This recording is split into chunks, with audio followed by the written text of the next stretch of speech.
You can support this program at patreon.com/Thom Hartmann, Thom Hartmann with 2 N's. You're helping our team at the Thom Hartmann Program to air our show for free on nonprofit radio and cable stations. And what you get for that is supporter-only videos from me. You can watch the entire show, all 3 hours of our program, and past shows all 3 hours, anytime you want, just by becoming a member. For more information, patreon.com/Thom Hartmann. And thank you for supporting our program. One of our special videos on patreon.com/Thom Hartmann, ThomHartmann, it is titled, Could Civilization Be Extinct by 2026? You can only see this video by becoming a member of Patreon, which supports us in being on nonprofit radio and TV. So please help support our program. You'll also be able to watch our entire show 24/7 just by becoming a member at patreon.com/Thom Hartmann. Thank you again for supporting our program. That's patreon.com/Thom Hartmann. Our book today is Confessions of a Rogue Nuclear Regulator by Gregory B. Jackso, former chairman of the U.S. Nuclear Regulatory Commission. I'm going to start with the last paragraph of Chapter 1, and then I'll start reading Chapter 2. In hindsight, the Fukushima incident revealed what has long been the sad truth about nuclear safety. The nuclear power industry has developed too much control over the NRC and Congress. In the aftermath of the accident, I found myself moving from my role as a scientist impressed by nuclear power to a fierce nuclear safety advocate. I now believe that nuclear power is more hazardous than it's worth. Because the industry relies too much on controlling its own regulation, the continued use of nuclear power will lead to catastrophe in this country or somewhere else in the world. This is a truth we must all confront. Chapter 2. The Fukushima accident in Japan was not the first accident to belie the promise of nuclear power. In its early years, the commercial nuclear industry had only a limited understanding of the operations, science, and engineering of actual power plants. This ignorance led to the first major nuclear power plant accident just outside Harrisburg, the state capital of Pennsylvania, in 1979. 3 Mile Island prompted a flurry of reforms and a pile of promises that the public would be protected from future nuclear calamities. Through the mid-1980s, it appeared these promises were being kept. Construction on new plants slowly resumed without major accidents. Then suddenly, strange radiation measurements were detected in Sweden.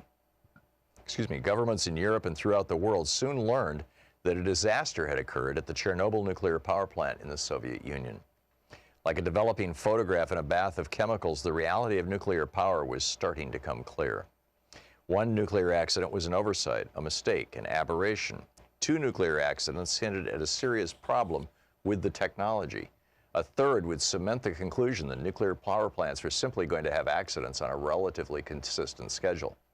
After 3 Mile Island, after Chernobyl, the third accident nearly occurred in 2002 at the troubled Davis-Besse nuclear power plant in Ohio. The problem is that with each new accident, all the people in charge of nuclear safety seemed to revert to the belief that this one would be the last one. As chairman of the NRC, I battled nearly every day against this instinct to believe that the worst was over. You can prepare for the next accident only if you get all the players to admit that a next one is coming, even if and when are impossible to predict. Before Fukushima, too many people I encountered simply did not believe the next one would ever come. Their view is not surprising. Accidents are rare, and Chernobyl and 3 Mile Island had happened decades earlier. Yet I continue to believe I could challenge this complacency. I seized one opportunity just after I became chairman. 4 days before President Obama tapped me to lead the commission, I spoke at a conference organized by the North American Young Generation in Nuclear, an industry group of professionals entering the field as nuclear operators, designers of reactors, or academic experts in nuclear technology. As I looked out at the crowd, it dawned on me that many of these people had never lived through a nuclear power accident. Even if I had been only 9 years old when 3 Mile Island occurred, when Chernobyl happened, I was a teenager, more worried about surviving my freshman year of high school than about nuclear disaster. The people I was speaking to were even younger. I wondered how they had experienced these seminal events. Being a scientist, I decided to conduct an experiment.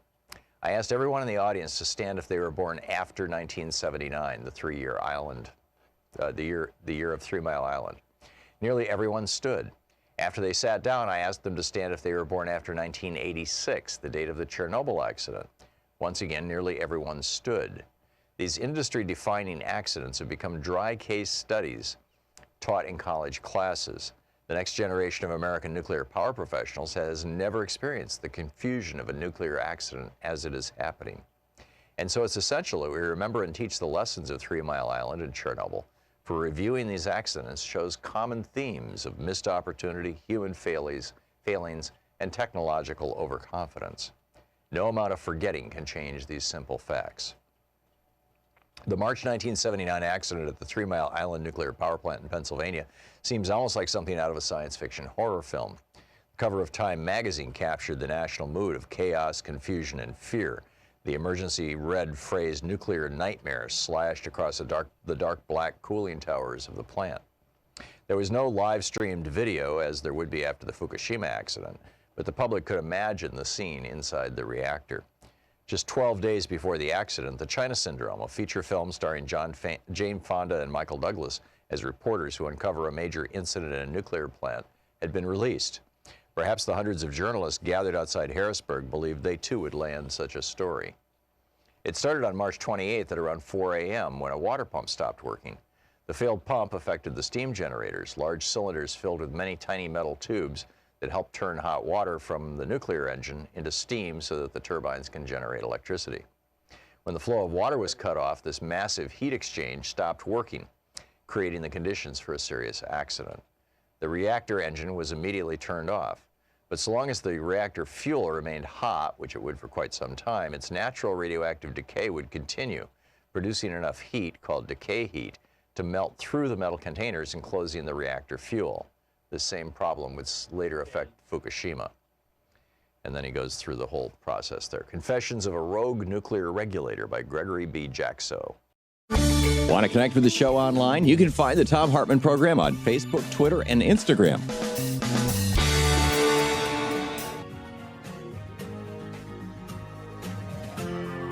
This is the Thom Hartmann Program.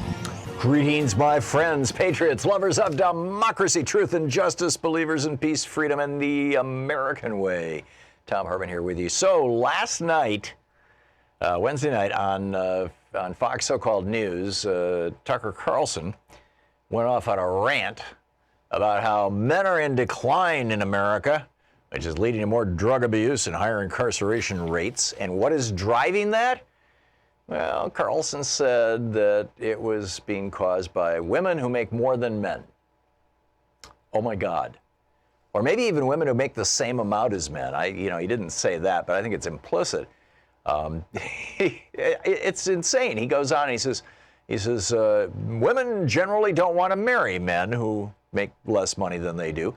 He says, over big populations, this causes a drop in marriage, a spike in out-of-wedlock births, and all the familiar disasters that inevitably follow. More drug and alcohol abuse, higher incarceration rate, fewer families formed in the next generation. Oh my God, paying women a decent wage is destroying America. Just ask Fox News. Well, this isn't the only example of misogyny out there. There's many, obviously, and I think I was going to say proclaimed candidacy of Elizabeth Warren yesterday or the day before, although it's just, she has announced an exploratory committee, but functionally it's the same thing. Exploratory committees almost always lead to candidacies. Is case in point, Peter Beinart is writing about this. He's a professor of journalism at the City University of New York. I read his piece yesterday in The Atlantic, and it's absolutely brilliant. Peter is contributing editor of The Atlantic. And theatlantic.com, of course, the website. His Twitter handle is Peter Beinart, B-E-I-N-A-R-T. Peter, welcome to the program. Thanks for having me. Or Professor Beinart. Just call me Peter. Yeah, okay. So tell us about this. What is the real story behind the story that is being reported by the media so frequently that, well, Elizabeth Warren, yeah, she's got good progressive policies, but, her favorability ratings are not that high, and she's a divisive figure. What's going on here? Right. So my argument is it's true if you look at the polling that Elizabeth Warren's disapproval ratings are pretty high. They're higher than Joe Biden's. They're higher than Bernie Sanders.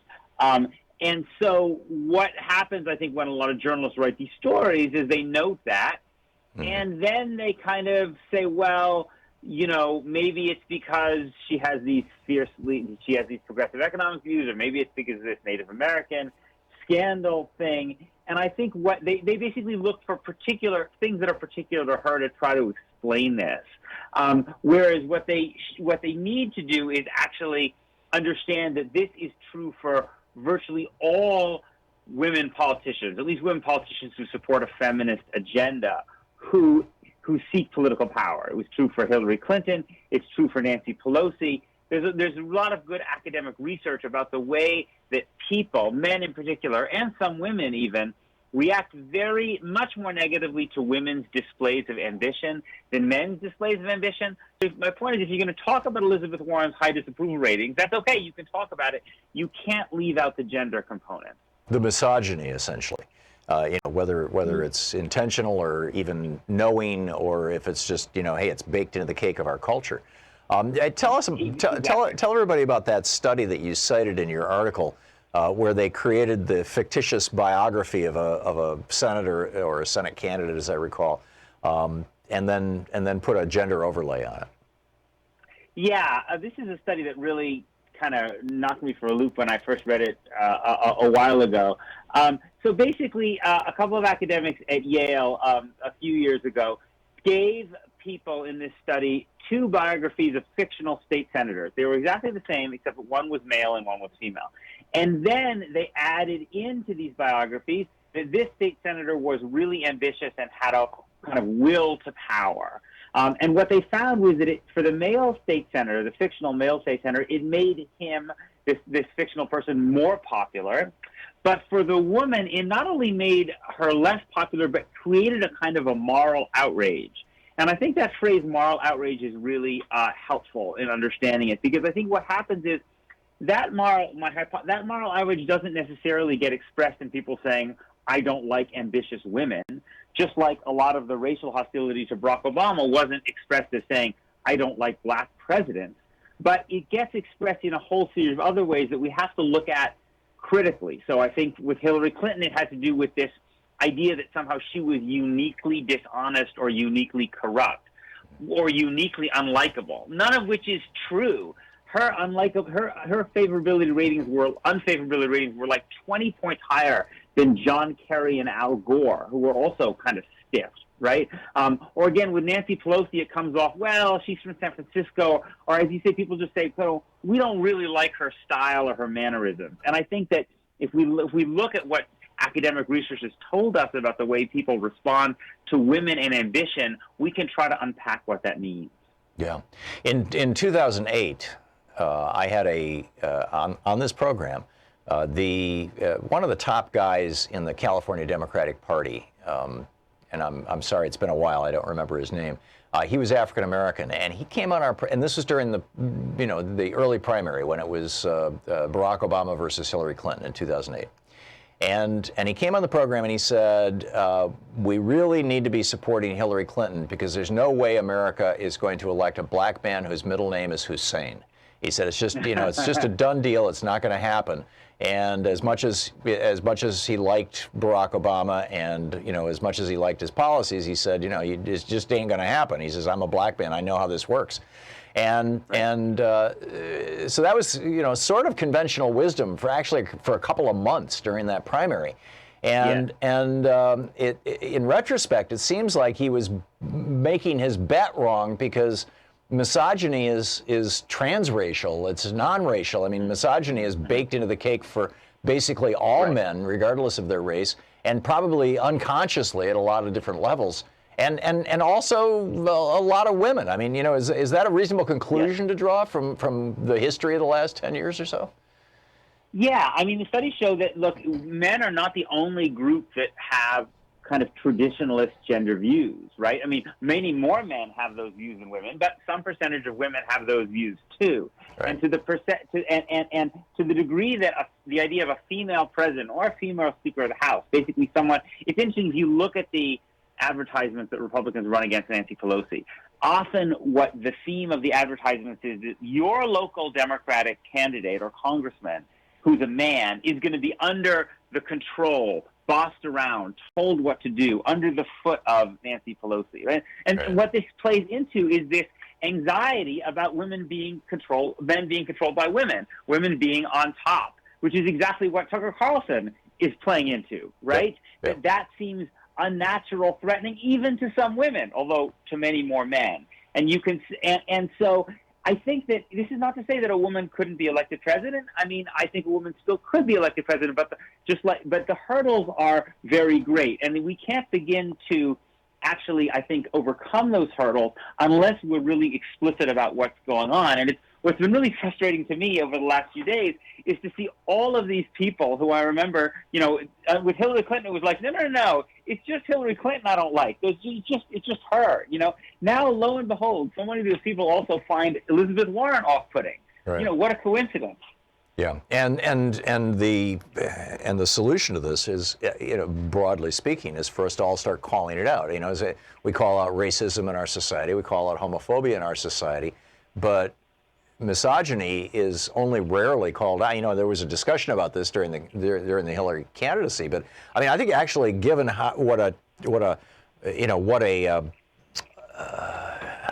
what's the phrase? This is a variable that is almost invisible at least in the media, and yet has a huge impact on elections. And given that, the fact that Hillary Clinton won 3 million more votes than Donald Trump, and were it not for 80,000 voters in 3 states, would be president right now, I think is a huge statement of you could argue the quality of her candidacy, or maybe the lack of quality of Trump's.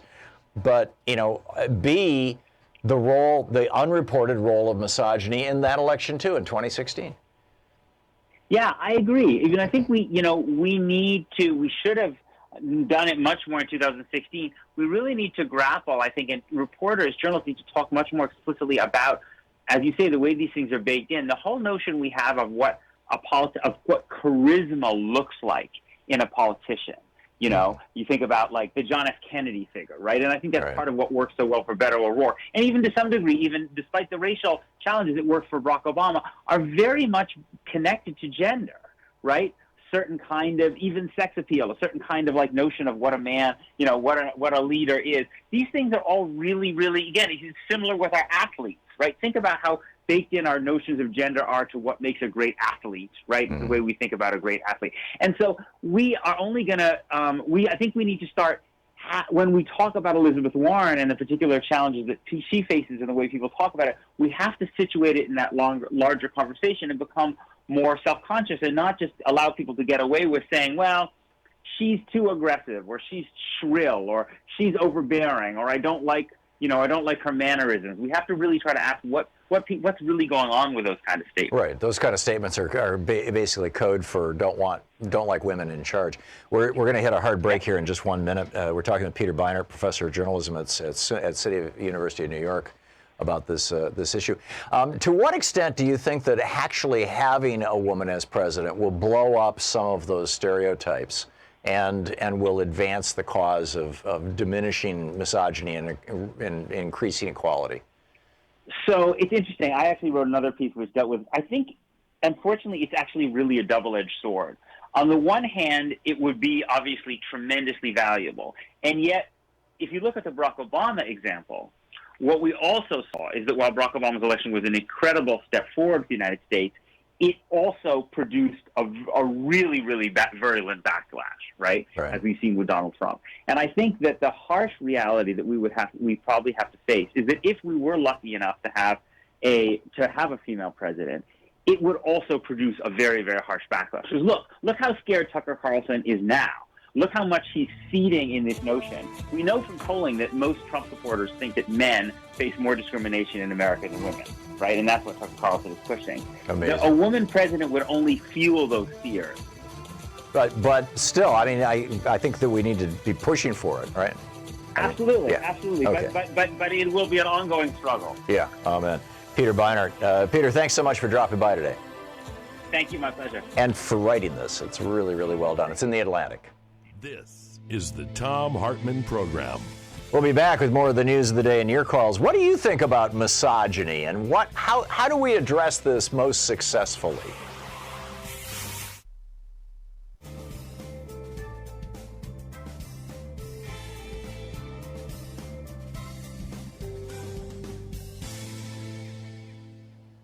And welcome back.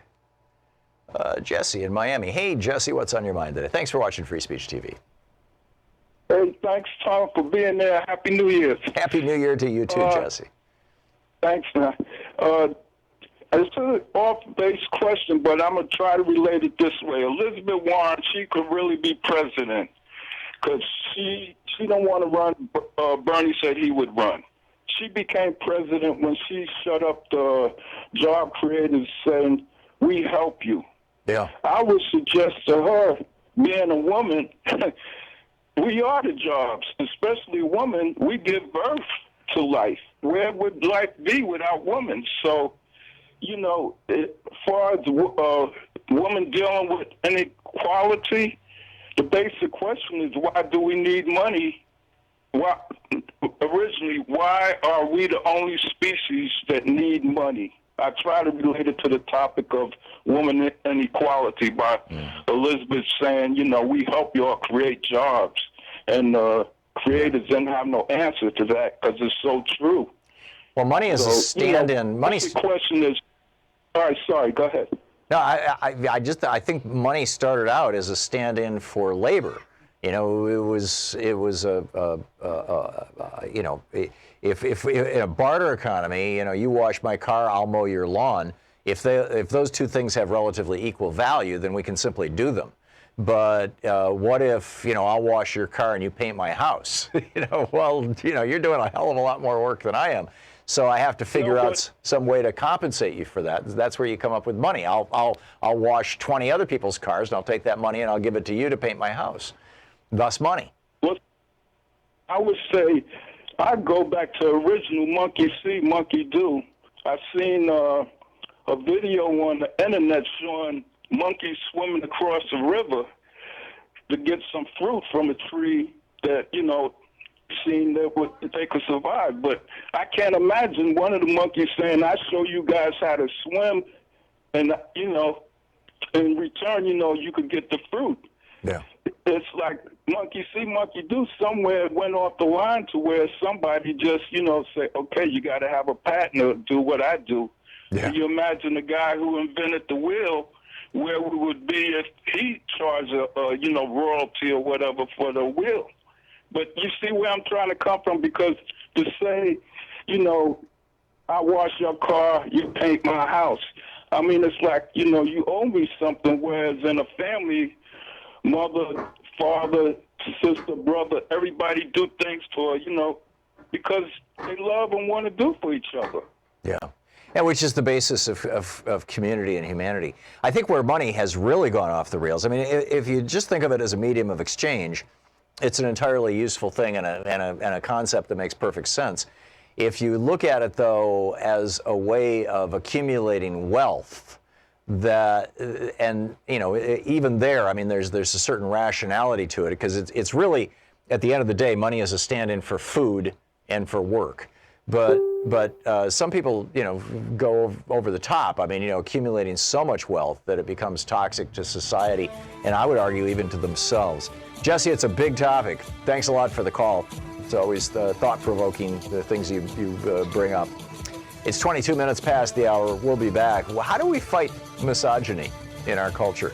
Is it possible? Is this a generational thing? Are millennials less misogynistic or less biased, shall we say, use a little less inflammatory word, than previous generations?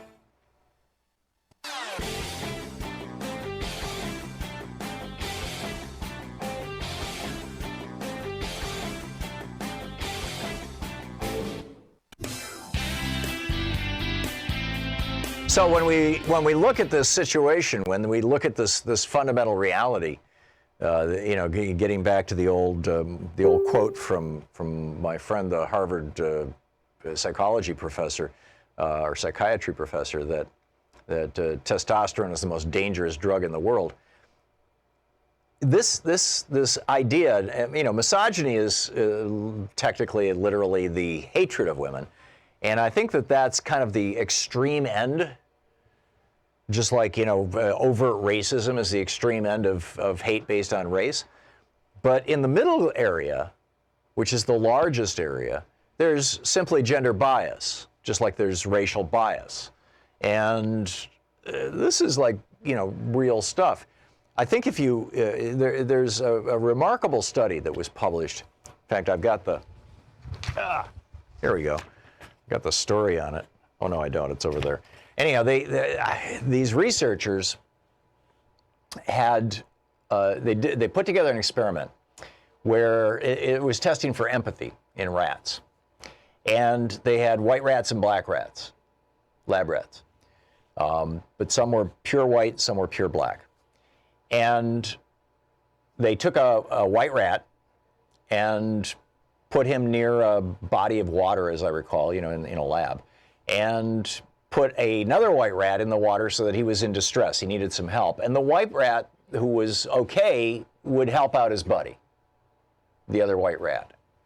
But when they put a black rat in the water, drowning, the white rat didn't help. So then they flipped it around and did the same thing with the black rat, and basically what they found was that the black and white rats wouldn't save the other kind of rat, period. Now, these were white rats and black rats that had been raised with their own kind, essentially. So then they bred some white rats and black rats and at birth threw them all together in the same litter. So they literally grew up with each other, the white rats and black rats. And then they ran the experiment again, and now all that racial bias, as it were, all that color bias, I'm not sure you can call it a race of rats, vanished. And the black rats were saving black rats, and they were saving white rats, and the white rats were saving, white rats and black rats, and everybody was saving everybody, and everybody just realized we're all just rats here. This makes, at the level of race, it makes a strong case for things like, integration in the United States, and explains how people who grew up in a segregated culture can carry racial bias to the point of it becoming racial animus. But I think that this lesson also teaches us about the relative roles of men and women. The more as a society we segregate women, and we did this for years and years and years. I mean, I remember the 1970s running my first business and putting in, looking at the help wanted ads in the paper, and there were two sections: help wanted men, help wanted women. If you wanted a secretary, you put it in the help wanted women. If you wanted a factory worker, you put it in help wanted men. I mean, there were these clear segregations of roles. Legally. I mean, just routinely, part of our culture. And I suspect that as we go forward and we see more and more women in roles of leadership, there will be backlash, but I think it's going to start eroding that misogyny or that gender bias that's built into our culture. Which raises the question, there's a whole generation of young people in business now, both employers and employees, who came up when the newspapers weren't segregating jobs by gender. Are they less gender biased? Are millennials less gender biased than boomers, for example? I'm inclined to believe that that's the case, just like we know that they're less racially biased. You're listening to the Thom Hartmann Program. Call 202-808-9925. So thus, I think you could build a really strong case that one of the most important things we can do to defeat misogyny is to elect a woman as president. Your thoughts after the break.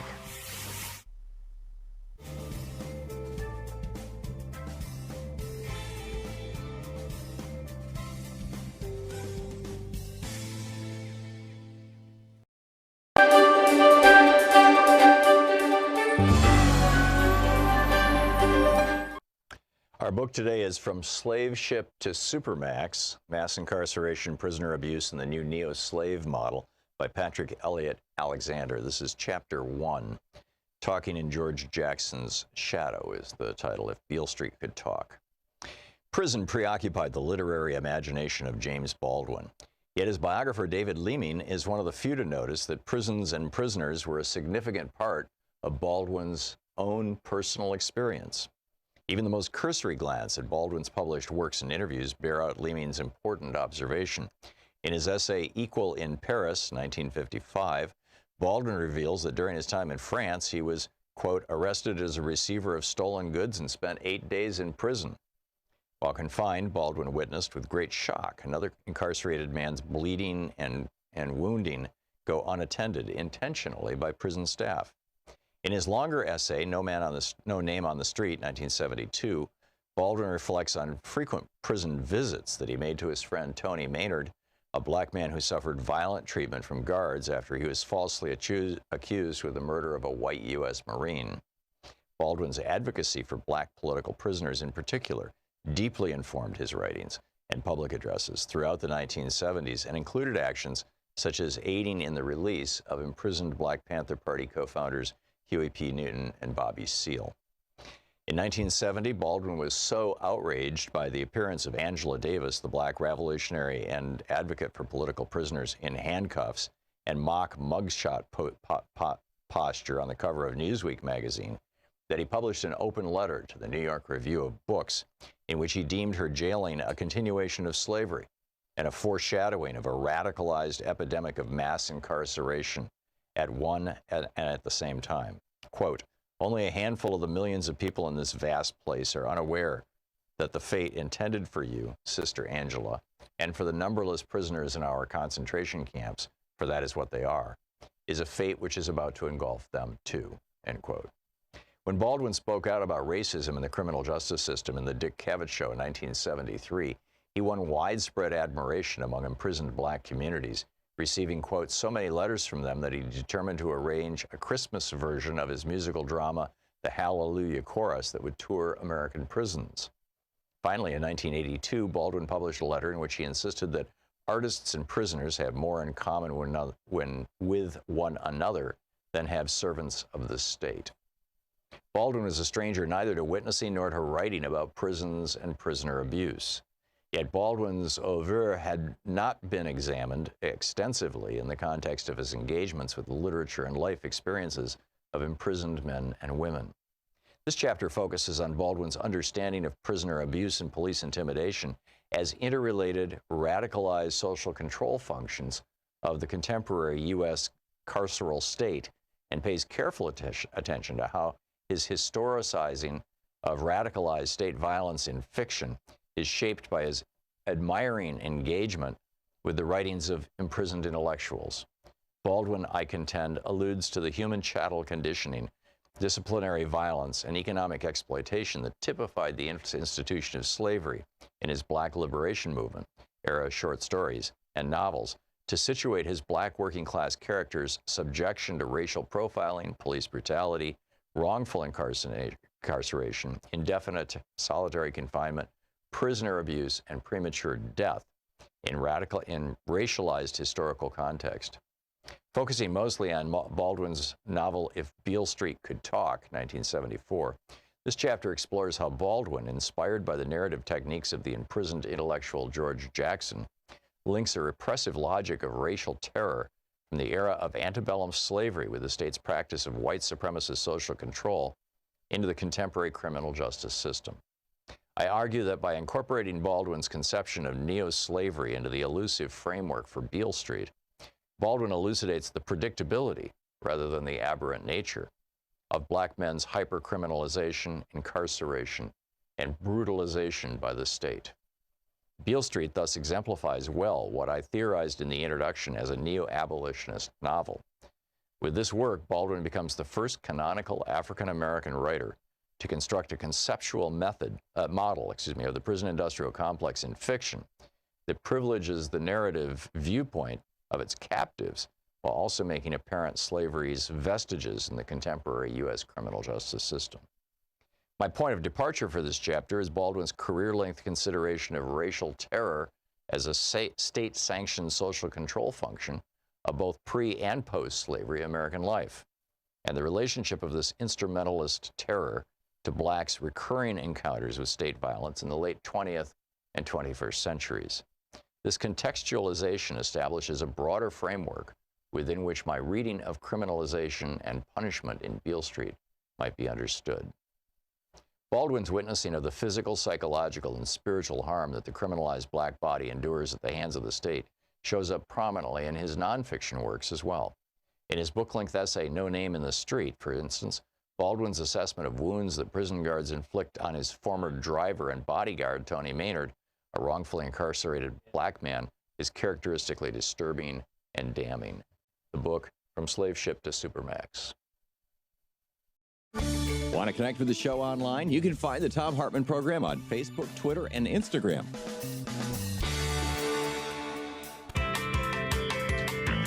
Welcome back. Thom Hartmann here with you. I also wanted to just repeat something that we talked about yesterday. Congressman Mark Pocan, who's the co-chair along with Pramila Jayapal of the Congressional Progressive Caucus, they have both put out tweets about this, and they're introducing legislation. It has to do with PAYGO.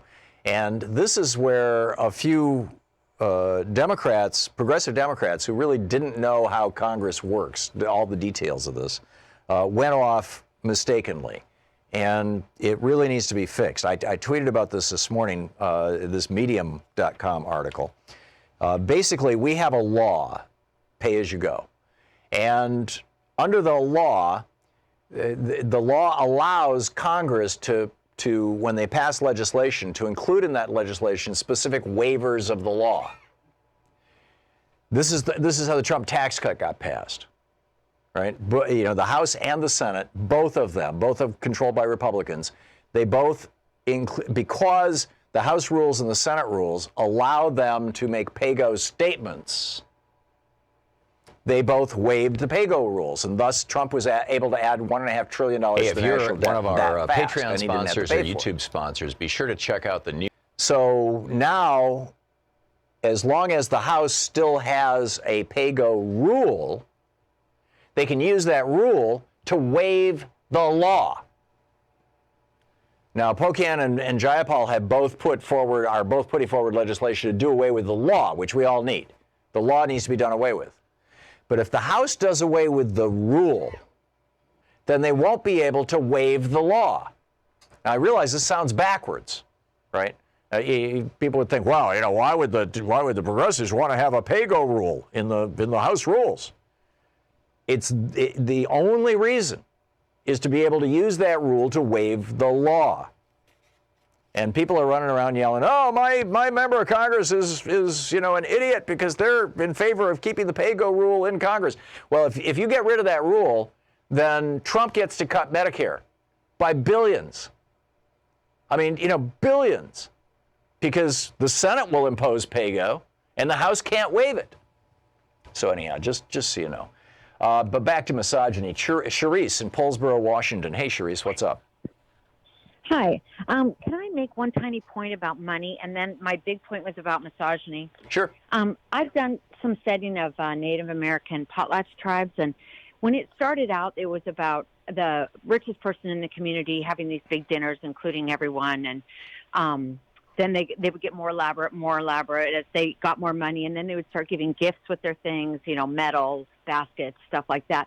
And eventually, after trading fur, the tribes got so rich that the people who were rich in the community would pile up make a big pile of baskets and tools and riches and things like that and light them on fire to show how wealthy they were, that they didn't even need these things, that they could just discard them. Anyway, it's just a point about... Isn't the basis of potlatch society and also some of the other what are sometimes referred to as hospitality cultures, isn't the basis of that culture that the principal way you gain social esteem, you gain social status, is by giving things away?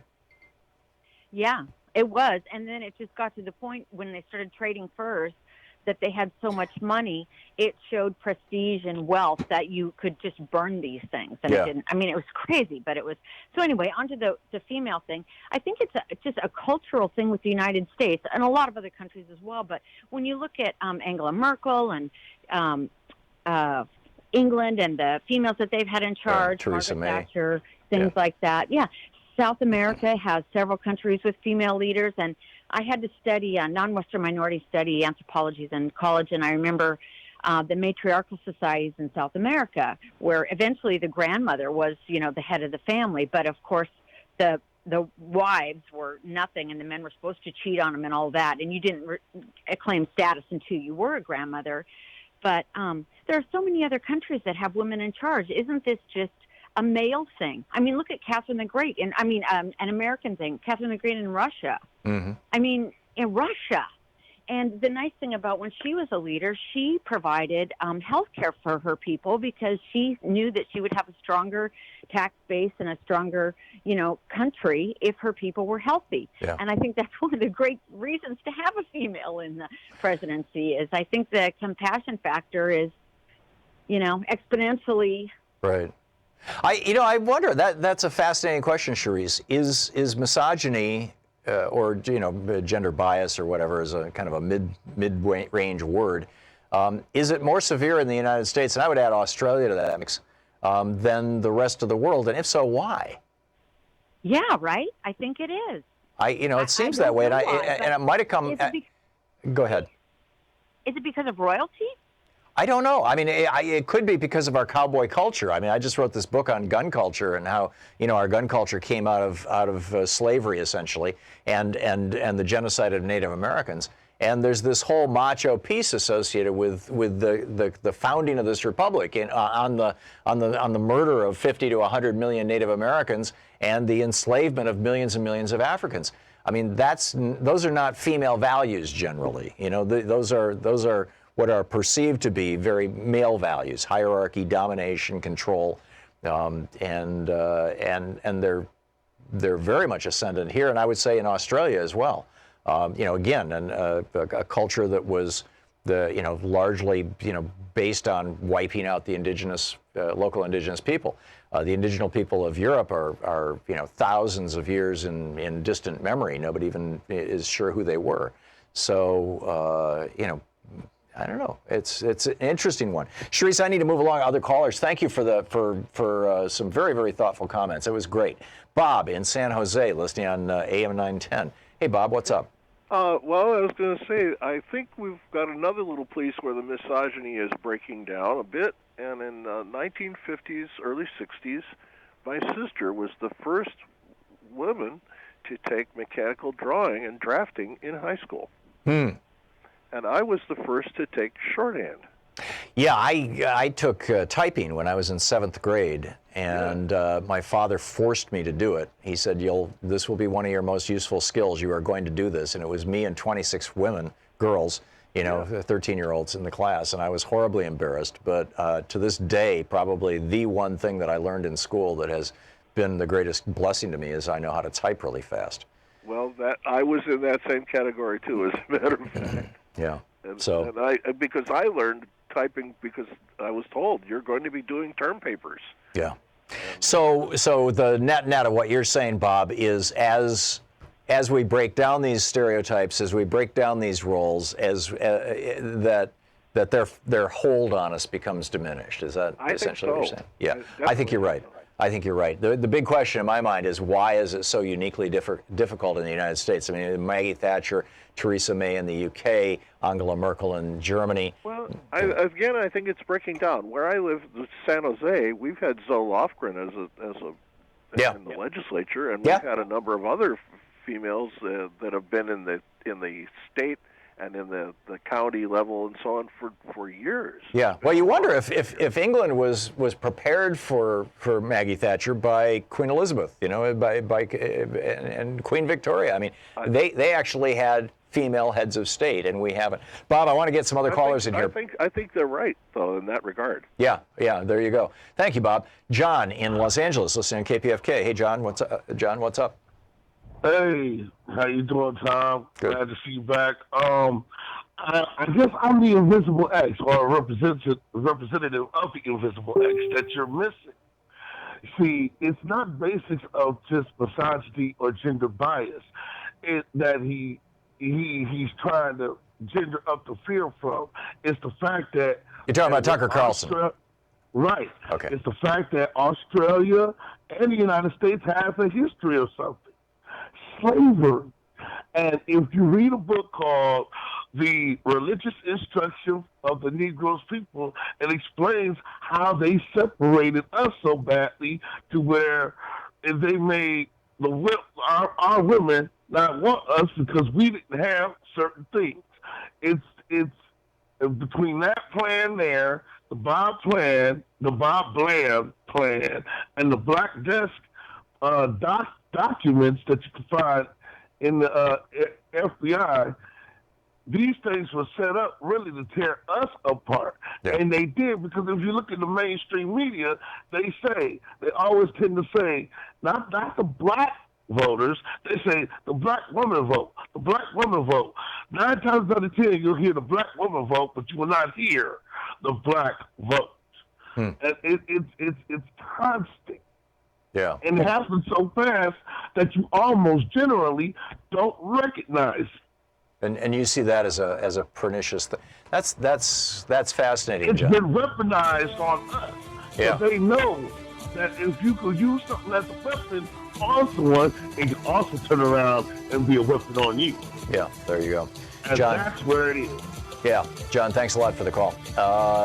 This conversation is getting more complex. The issue is complex, and it raises really important questions about how we address race and gender and other kinds of differences, religious differences and whatnot in our culture. You're listening to Thom Hartmann. Visit thomhartmann.com for audio and video archives. Back with more of your calls right after this.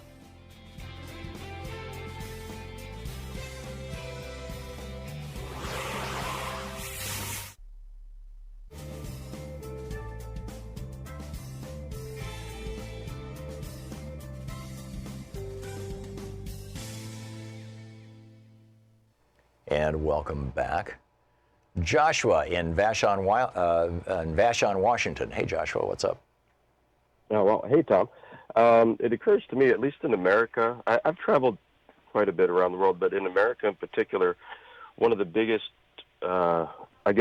things that leads to misogyny from what I can see is the religions, at least the Christian portion of religions. The man is typically the household, and as far as I understand biblically, the man ultimately does have the deciding vote, at least as far as how it's been interpreted by many people. Yeah, I think that's true of the conservative branches of every religion, whether you're looking at very Orthodox Jews, whether you're looking at highly observant Muslims, or whether you're looking at fundamentalist Christians. That misogyny is kind of baked into the cake.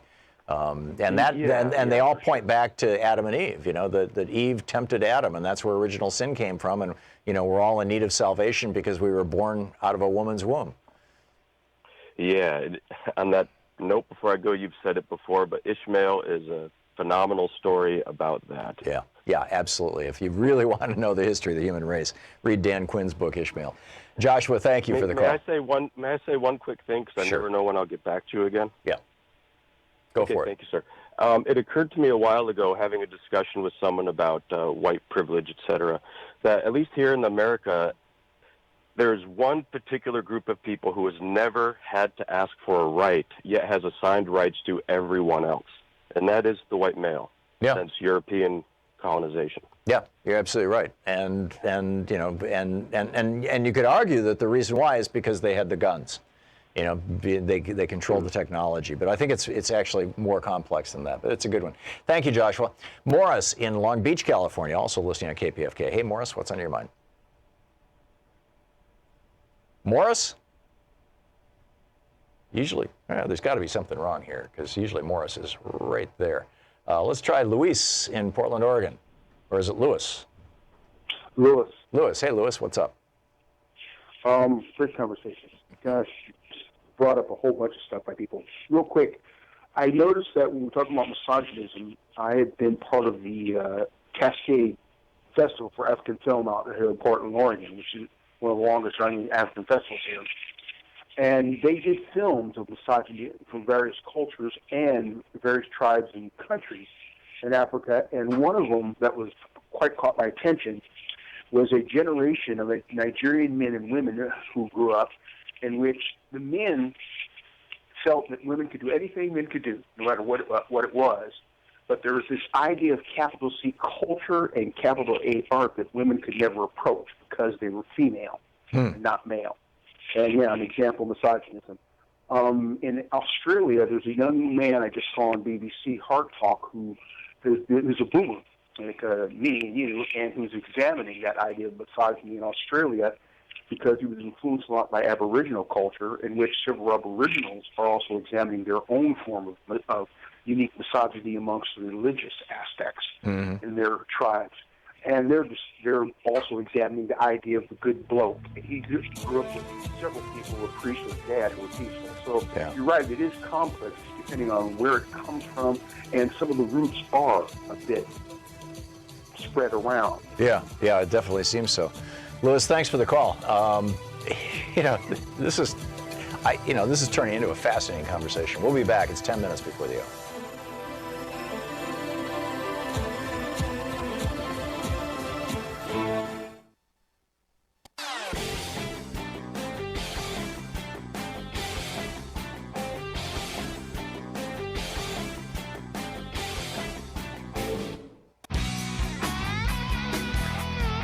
Welcome back. Thom Hartmann here with you. Amanda in Ithaca, New York. Hey, Amanda, what's on your mind today? Hi, Tom. I listened to a podcast a few years ago from Revisionist History, and I looked it up while I was waiting. The name of the episode is The Lady Vanishes, and it's about how when countries elect a female leader, it brings out more misogyny that had become under the radar. It becomes more overt, and it's like the same phenomenon that we saw with Barack Obama as president, where we saw an upsurgence of racism and hate groups. Right. Which raises the question, though, Amanda, if that happens, and I think you're absolutely right, and this Peter Beinart was saying, this is what you can expect. If that happens, is that the last gasp of a dying movement, or is that the resurgence of something? It seems to me that all of the racism. Well, yeah, I think once you have that resurgence of those misogyny and racism things, then that also elicits a higher response from people who fight those things. Yeah, that's my thought, and therefore I would welcome it, actually, because it's not like it wasn't there before. It's just now visible.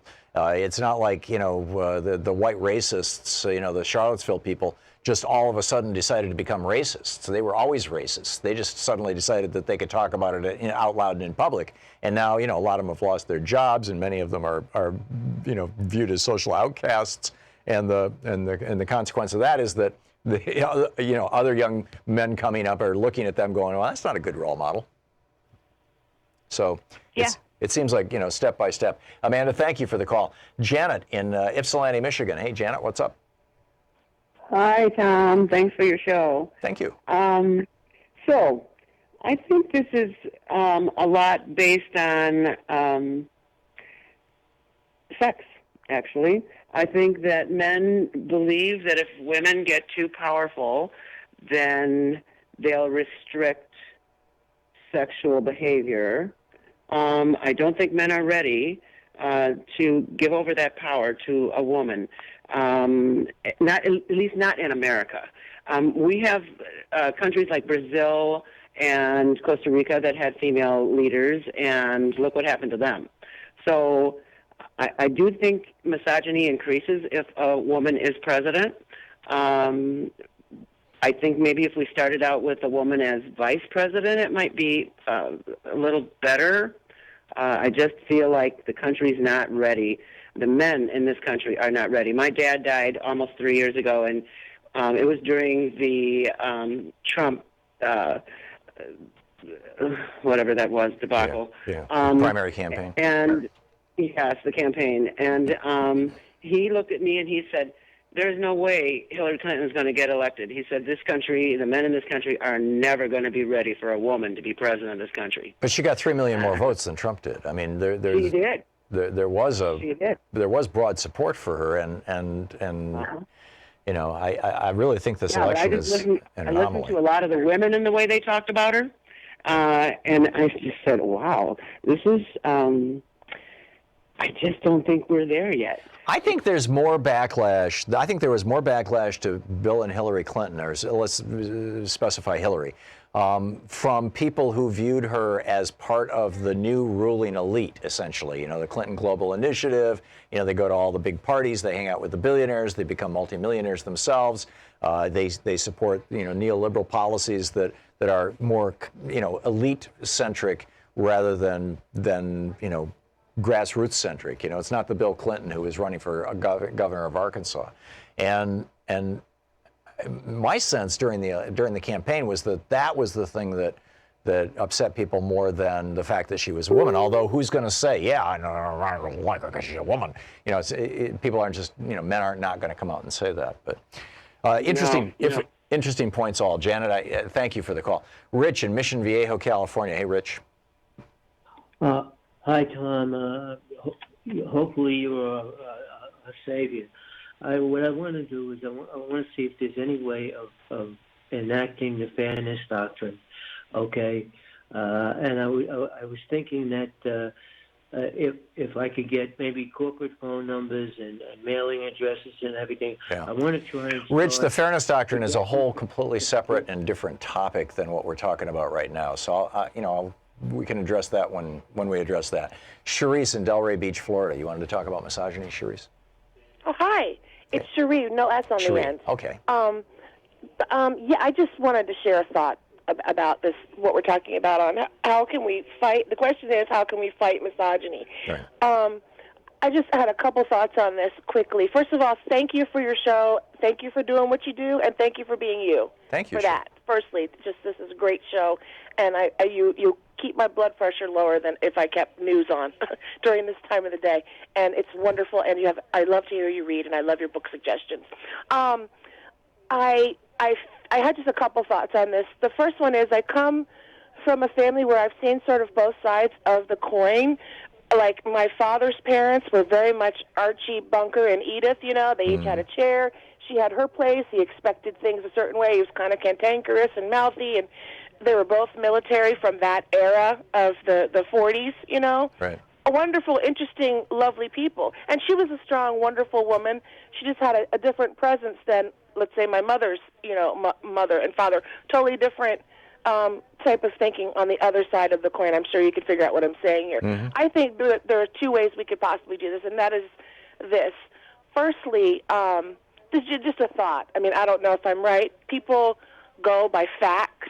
At least lots of people are more interested in an idea, or maybe you can pique their attention and interest if it's factual information, as we are seeing more than ever with this whole Donald Trump craziness that's begun since he came into the picture. Right. If maybe when if we exposed men to women who exhibit strong character in even simple ways, like have men can go, go sit in on a support group, with permission from the women, of course, from women who are battered or deal with domestic violence, or women that come from really nowhere place, my mother being one of them, and making an amazing career and raising two extraordinary children and being a really strong role model. Well, that's a really, pardon my interrupting, but we're going to hit a break here in just a second, and we just have 15 seconds, Sherry. But that, harkening back to the rat study, we now have a generation of young people who were raised in households where mom worked just like dad did, and where dad might have done the dishes. I mean, that has to have a huge influence. I think it does, and I think also the way they've treated smoking, like in the state of California, they treat smokers a certain way. Right. If every time a man acted misogynistic, people treated him like they treat smokers, he would not know what to do with himself. Well, and this is starting to happen to racists. They're getting called out in stores, and that's the new viral video. Is call out a racist. Now it's time to be calling out misogynists as well. Sherry, thank you so much for the call. It's great to hear from you, and thank you for your kind words. We'll be back. Dr. Richard Wolf is up next. You're listening to Thom Hartmann. From New York.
You know, here at the Thom Hartmann Program, we're creating basically 3 programs identically at the same time.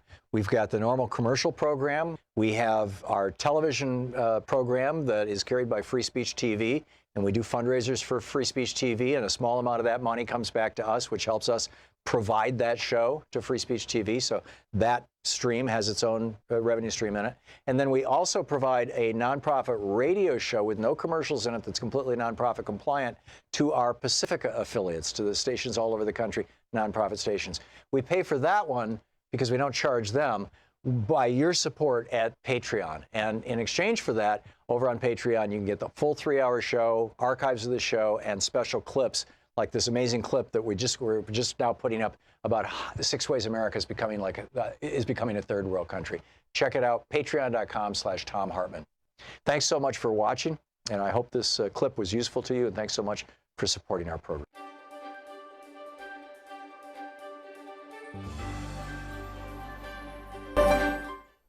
We're reading today from a book by David Sanger, the Pulitzer Prize-winning New York Times national security reporter. The title of the book is The Perfect Weapon: War, Sabotage, and Fear in the Cyber Age. We're reading from the preface.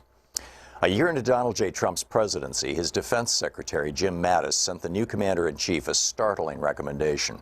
With nations around the world threatening to use cyber weapons to bring down America's power grids, cell phone networks, and water supplies, Trump should declare that he's ready to take extraordinary steps to protect the country.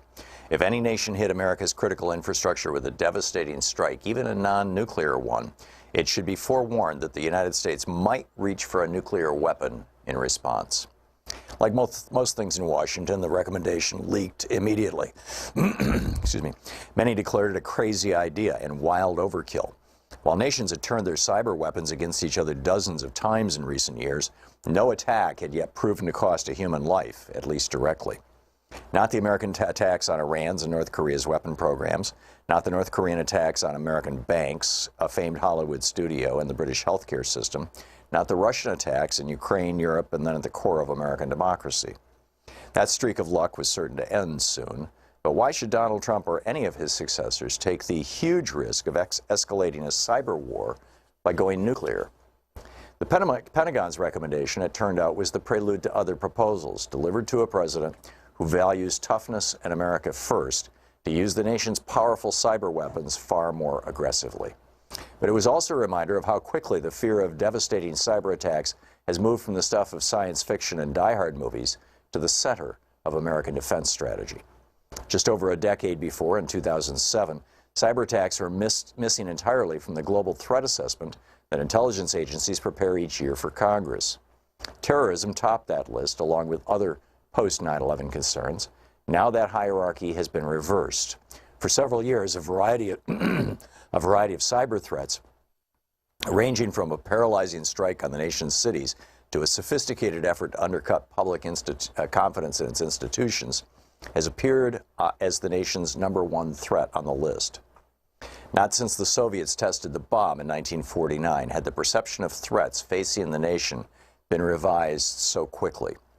Yet Mattis, who had risen to 4-star status in a career focused in the Middle East, feared that the 2 decades spent chasing al-Qaeda and ISIS around the globe had distracted America from its most potent challenges. Great power competition, not terrorism, is now the primary focus of U.S. national security, he said in early 2018. America's, quote, competitive edge has eroded in every domain of warfare, including the newest one, cyberspace. The nuclear strategy he handed Trump gave voice to an inchoate fear among many in the Pentagon that cyber attacks posed a threat unlike any other, one that we had completely failed to deter. The irony is that the United States remains the world's stealthiest, most skillful cyber power, as the Iranians discovered when their centrifuges spun out of control, and the North Koreans suspected as their missiles fell out of the sky. But the gap is closing. Cyber weapons are so cheap to develop and so easy to hide that they've proven irresistible.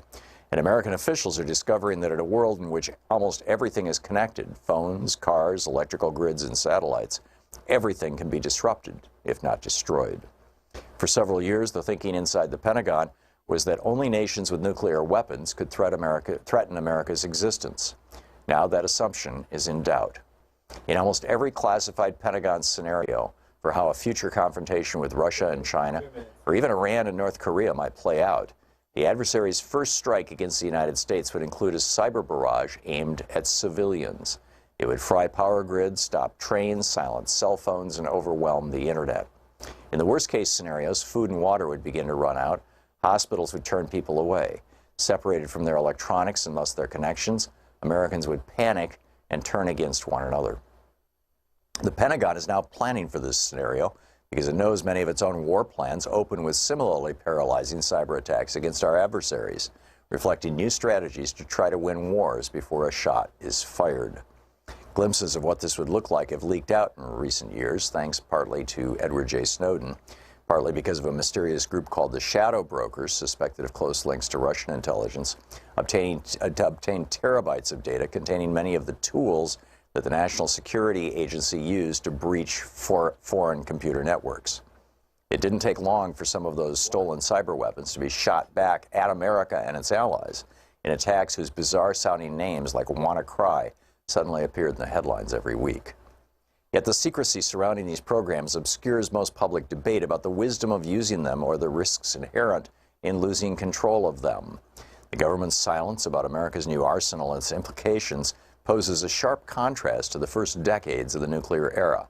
The horrific scenes of destruction at Hiroshima and Nagasaki not only seared the national psyche, but made America's destructive capabilities, and soon Russia's and China's, obvious and undeniable. Yet even while the government kept the details classified, how to build atomic weapons, where they are stored, and who has the authority to order their launch, America engaged in a decades-long political debate about when to threaten to use the bomb and whether to ban it. The book, The Perfect Weapon by David E. Sanger. Want to connect with the show online? You can find the Thom Hartmann Program on Facebook, Twitter, and Instagram.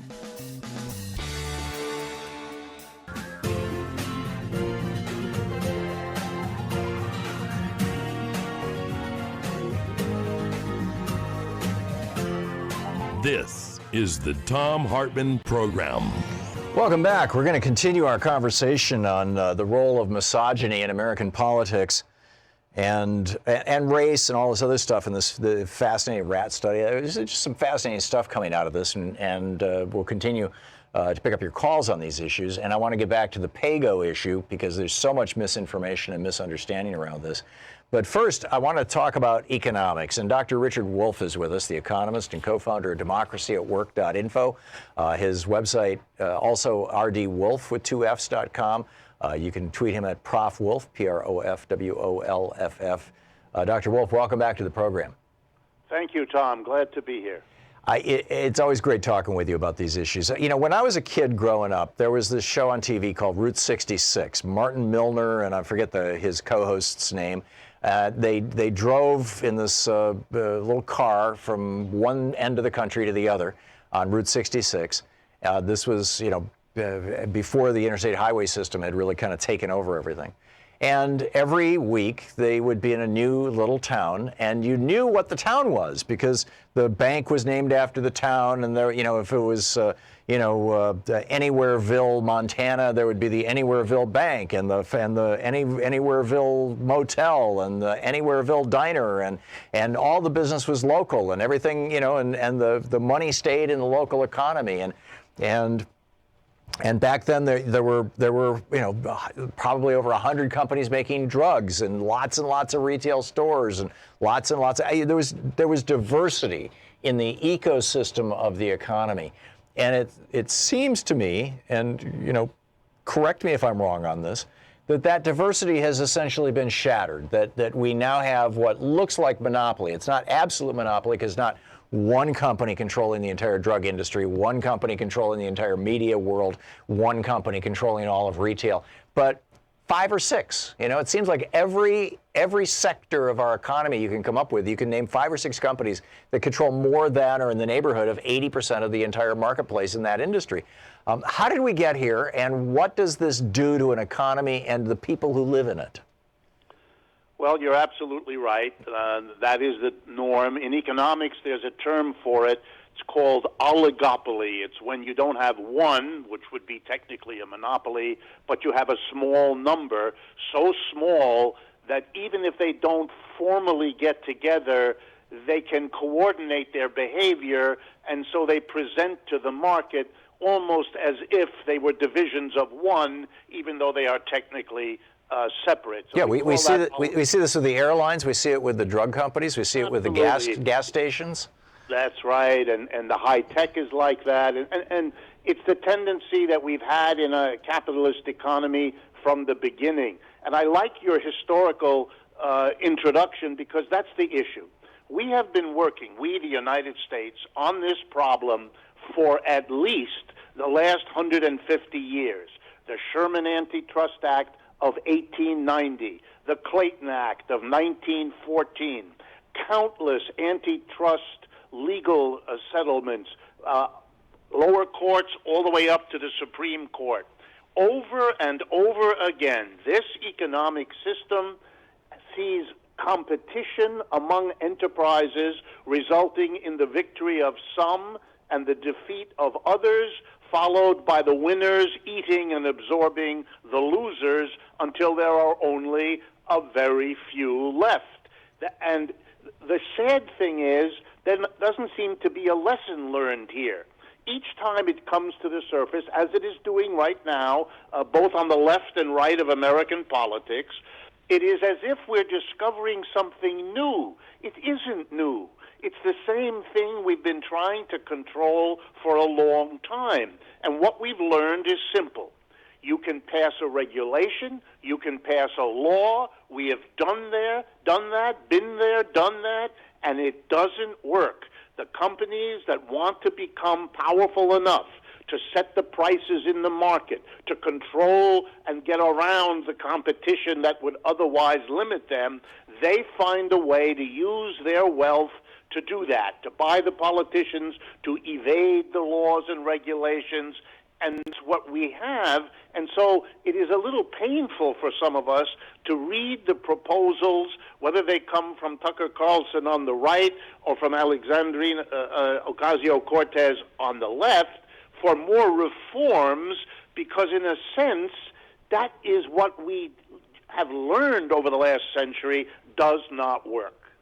So what you're arguing is that the system essentially needs to be changed rather than tweaked. And I absolutely get that. But, you know, my understanding is that in the first couple of years of his presidency, Reagan effectively stopped enforcing the Sherman Antitrust Act, that the last major enforcement of it was initiated by Richard Nixon, or at least his Justice Department, and completed by Jimmy Carter, and that was the breakup of AT&T.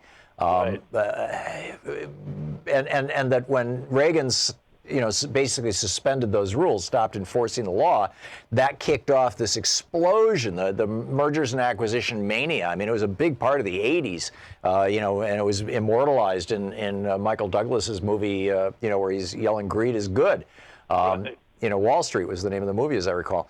And so, I mean, why not, at the very least, start by saying, we're going to start breaking up some of these big companies?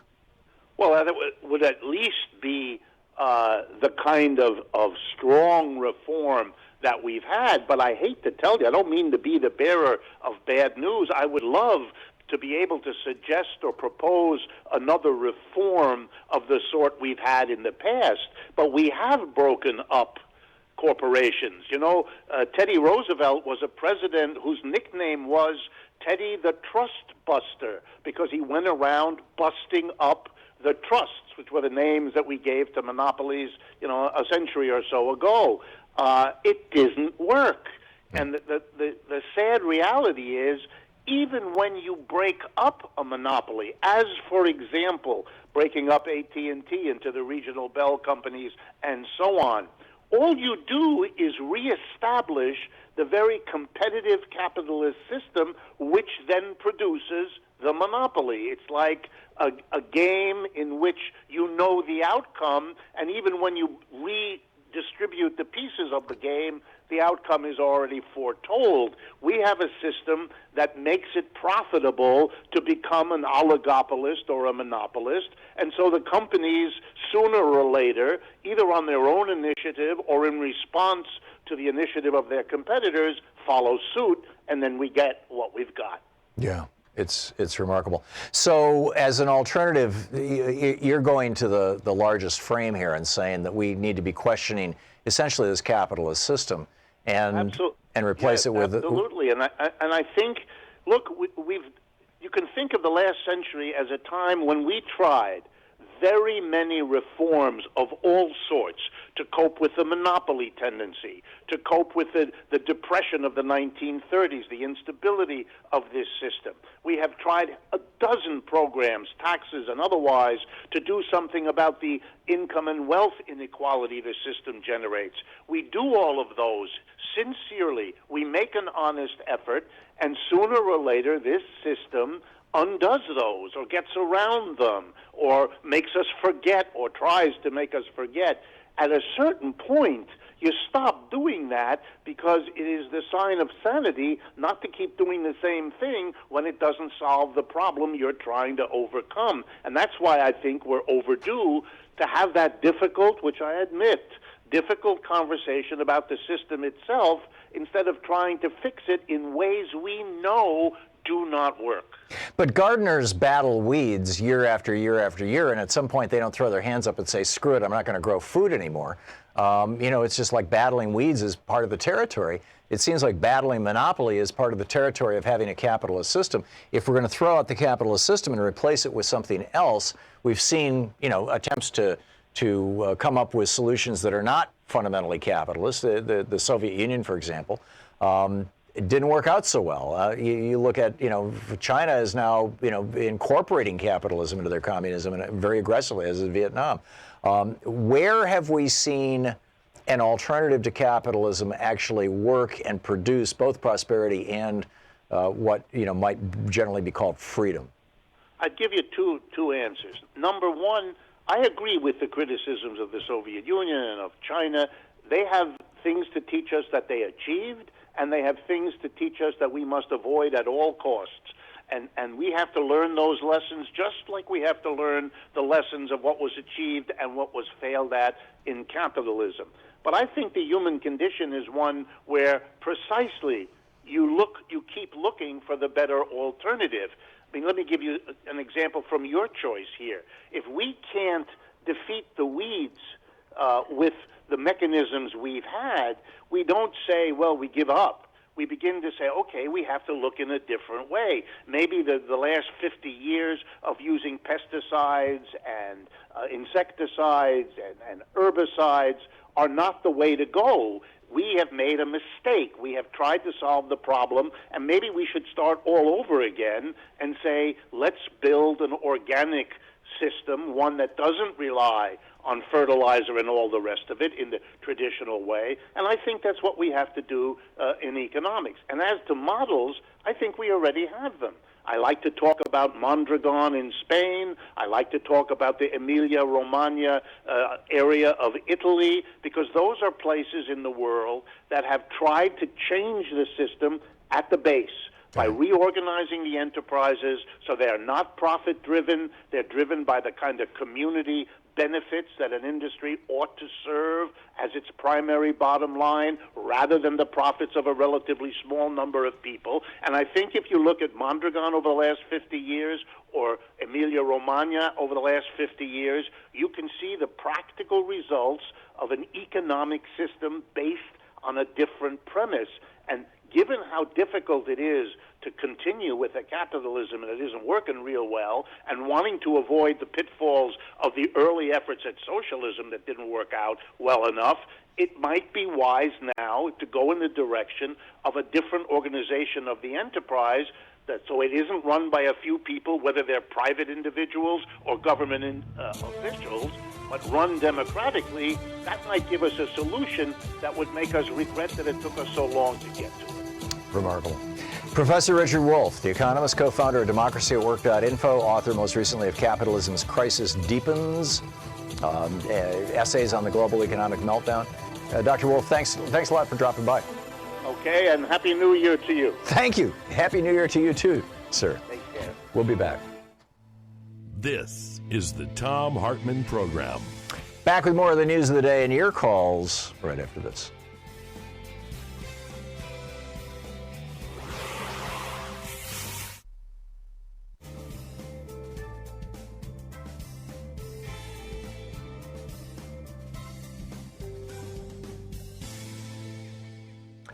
And welcome back. So we were talking in the previous section in the previous hour about misogyny. We started out talking with Peter Beinart, the journalism professor at SUNY. And, he was pointing out the role that misogyny plays in the Elizabeth Warren candidacy, that if you look at her favorability ratings among women, they're very high. If you look at them among men, they're very low. And why? Because she's a woman. And he was talking about how, women are perceived in this negative way and essentially trashed for being women who are seeking power. And even just saying that it kind of sounds in our culture, that sounds like it should be a negative. And instead we should be celebrating this. I mean, we just had the first female speaker of the House in history just got replaced in her position as Speaker of the House. That's a really good thing, I would think. Katie in Sundance, Wyoming. Hey, Katie, your thoughts on this? Well, I wanted to talk to you about, in 1995, I went to work in a non-traditional job, working at a sewer plant. Mm-hmm. Now, when I first got there, these guys had absolutely no idea what to do with me, okay? And they discovered I would work, and, I showed them that I could spit and swear just like they did, and we had a very good working relationship, okay? Now, they did try to protect me. One of the things that my boss thought I could do was work with a jackhammer. And I had to fight to get my turn to work with the jackhammer. Mm-hmm. And the guys were okay with that, as long as we weren't in public. Because if I was working with the jackhammer in public, then they would start getting mean looks, because here's these 6-foot guys standing around while a 5'3" woman is working with the jackhammer. Huh. So we have to change those attitudes as well. Yeah, it's the cultural perceptions. Yeah, absolutely. Yeah. So then my very next job was working for a woman in a general contracting company. Mm-hmm. Now, I had proved myself that I could work and I was pretty reasonable and I could think. But when I went to work for another woman, it seemed that if you weren't a male, you didn't have good ideas. So you were working for a woman who had internalized the whole misogynistic or sexist, I guess is probably a better word, worldview. Yes, yes. And one of the things that I distinctly remember is, we worked for, it was Alcoa, which used to be Reynolds Aluminum, okay? And I came up with a drug policy, and thinking maybe it could help with, our,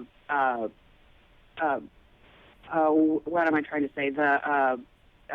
When you get hurt on the job. Sure. And you have to pay. Yeah, workman's comp. So, right. And I thought that could help. Well, she didn't think we needed it. And like 2 months later, our superintendent came in with, oh, my God, we have to have the drug policy. Huh.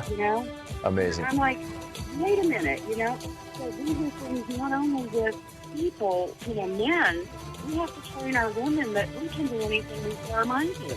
Yeah, no, I got it. Katie, thanks a lot for the call and for sharing your story. It's a fascinating one. We'll be right back. It's 22 and a half minutes past the hour.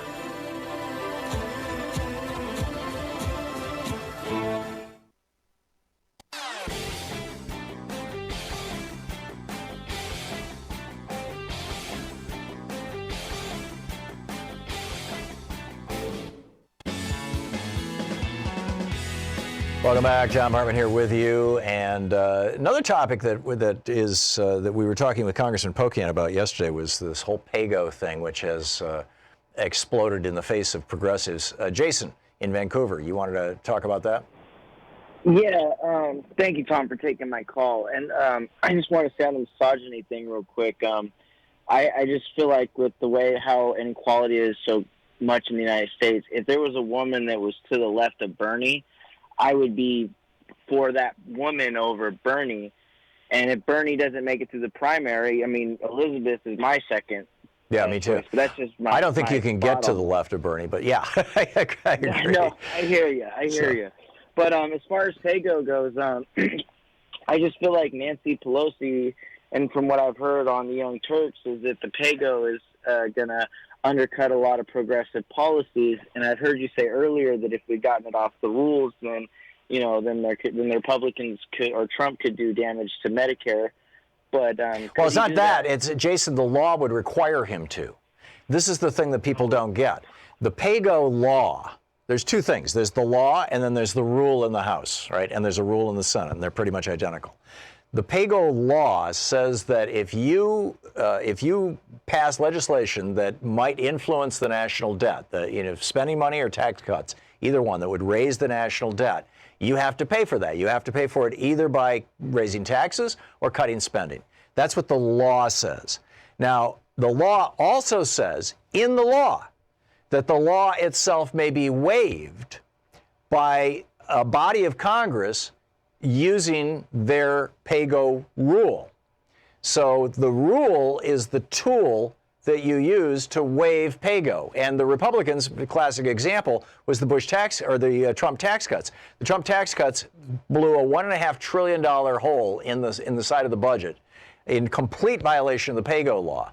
But the House, because they had PAYGO rules, they used their rule to put a waiver on PAYGO. And the Senate, because they had the PAYGO rule, they put a waiver on PAYGO. And therefore, it passed and it was signed by the president with the waiver intact. So if Pelosi blows up the PAYGO rule in the House of Representatives and legislation is proposed, even just normal funding legislation. I mean, what they're looking at right now is Medicare. If Medicare, gets rebooted for another year for funding, it will increase the budget slightly, but it'll increase the budget. Well, the PAYGO law requires that Medicare be cut, and we're looking at billions of dollars in cuts. I mean, actual. In fact, the specific amount is quantified in this Medium article that I shared. It'll be a $150 billion a year spending cut overall, and a good chunk of that would come out of it'll reduce Medicare funding by 4%. That's billions of dollars. So the only way to prevent that is to put the waiver of the PAYGO law into the legislation, and the House can only do that if they retain the PAYGO rule. And so it seems completely upside down that you've got to keep the rule in order to ignore the law. But that's the bottom line. End of rant. I think that they because there's a lot of hysteria that the corporate Democrats are going to use this to undercut the progressive agenda over the next 2 years, and I'm just curious, like the way that corporate Democrats can use that, Jason, is by blowing up the PAYGO rule in the House of Representatives, and then every single piece of legislation that Nancy Pelosi gets out of the House is going to have the PAYGO law, the raiser of the PAYGO law, attack it. I mean, if you're worried about the corporate Dems, I'm guessing they're the ones who are saying, hey, let's blow up PAYGO. Although it seems that there's a few progressives who are out there saying it too. I don't get it. Actually, I do, but I think they're confused. You're listening Jason, to thanks. the Thom Hartmann Program. Call 202-808-9925. We'll get back to our conversation about misogyny and the role of sexism, basically, in politics in America right after this.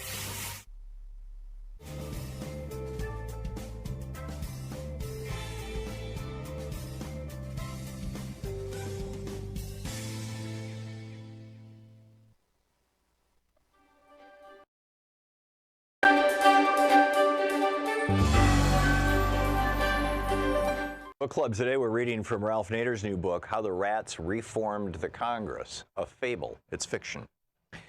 Chapter 1, Invader. It was one of those uncomfortable morning strategy sessions with his senior staff. For House Speaker Reginald Blamer, the discomfort was in having to figure ways to continue blocking a long overdue raise in the federal minimum wage for many millions of low-income workers when he knew in his gut it was not the right thing to do. We're in the crosshairs, he would say, starting such congressional meetings in his spacious office. Not that his anxiety would cause him to renege on the implicit promise he had made to the big boys to stop the move in Congress to raise the minimum. But there was still background anxiety. After all, politicians are only human, and like many, Speaker Blamer came from a large family that had lived through tightened circumstances.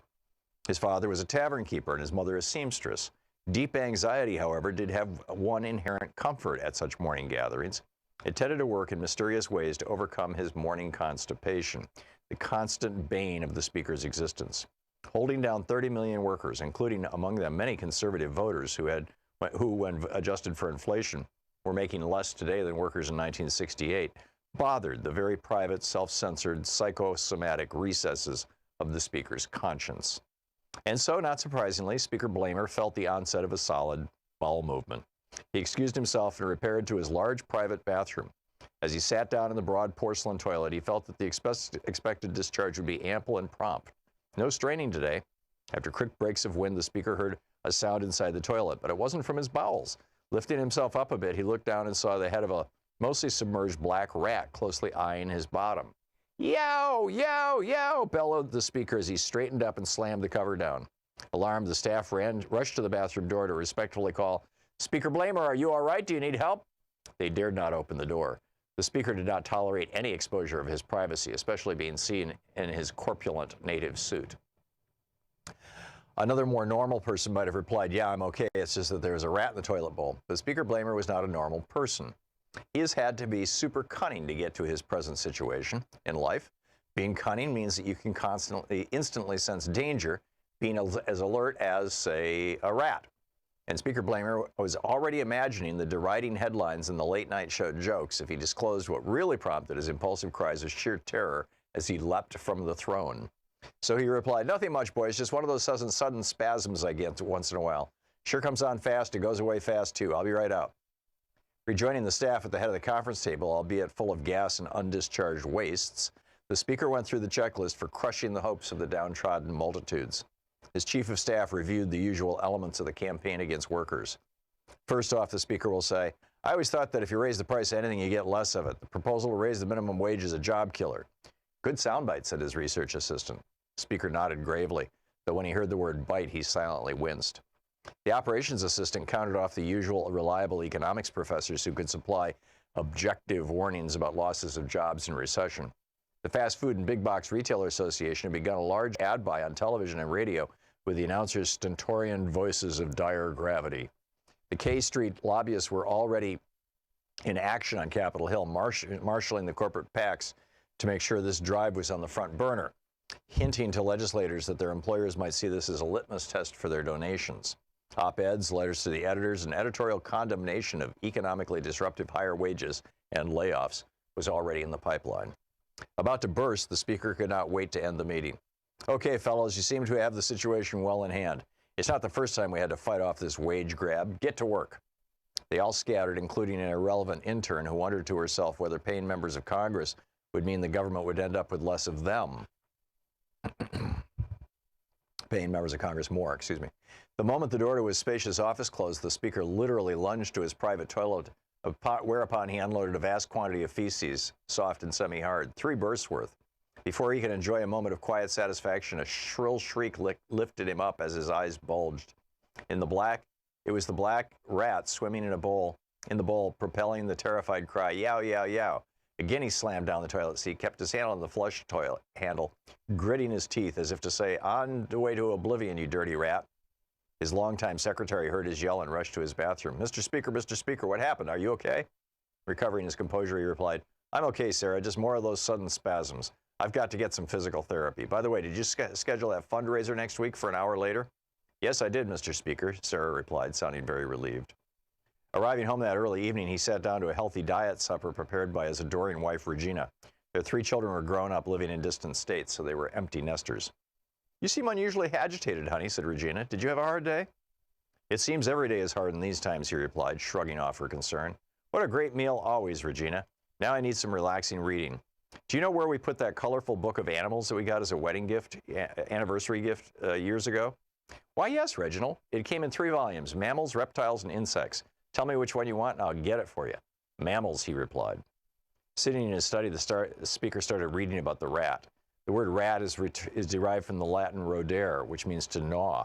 Rats produce litter several times a year with high infant mortality. If seen as weak, newborns are eaten by their parents and their stronger siblings. Over the centuries, rats have developed uncanny abilities to survive dangers everywhere, especially those produced by their close proximity to humans, whose detritus and garbage ironically provide the means by which they prosper and create new nests. Rats live everywhere, underground, in sewers and buildings, etc. Ralph Nader. Hey, if you're one of our Patreon sponsors or YouTube sponsors, be sure to check out the new video that's available talking about our poopy president. No, I tweet of the day. It's over at Democratic Underground. Amy Vanderpool tweets from @GirlsReallyRule. Nancy Pelosi has just arrived at the Capitol, and I want to run up to her screaming, "Mom, Mom, thank God you're home. The babysitter is bat blank crazy and starting fires." Yeah, that would be Mr. Trump. Anyhow, just to put a nail in the PAYGO thing, this all started with an article in The Intercept that was titled, "Nancy Pelosi Rams Austerity Provision into House Rules Package."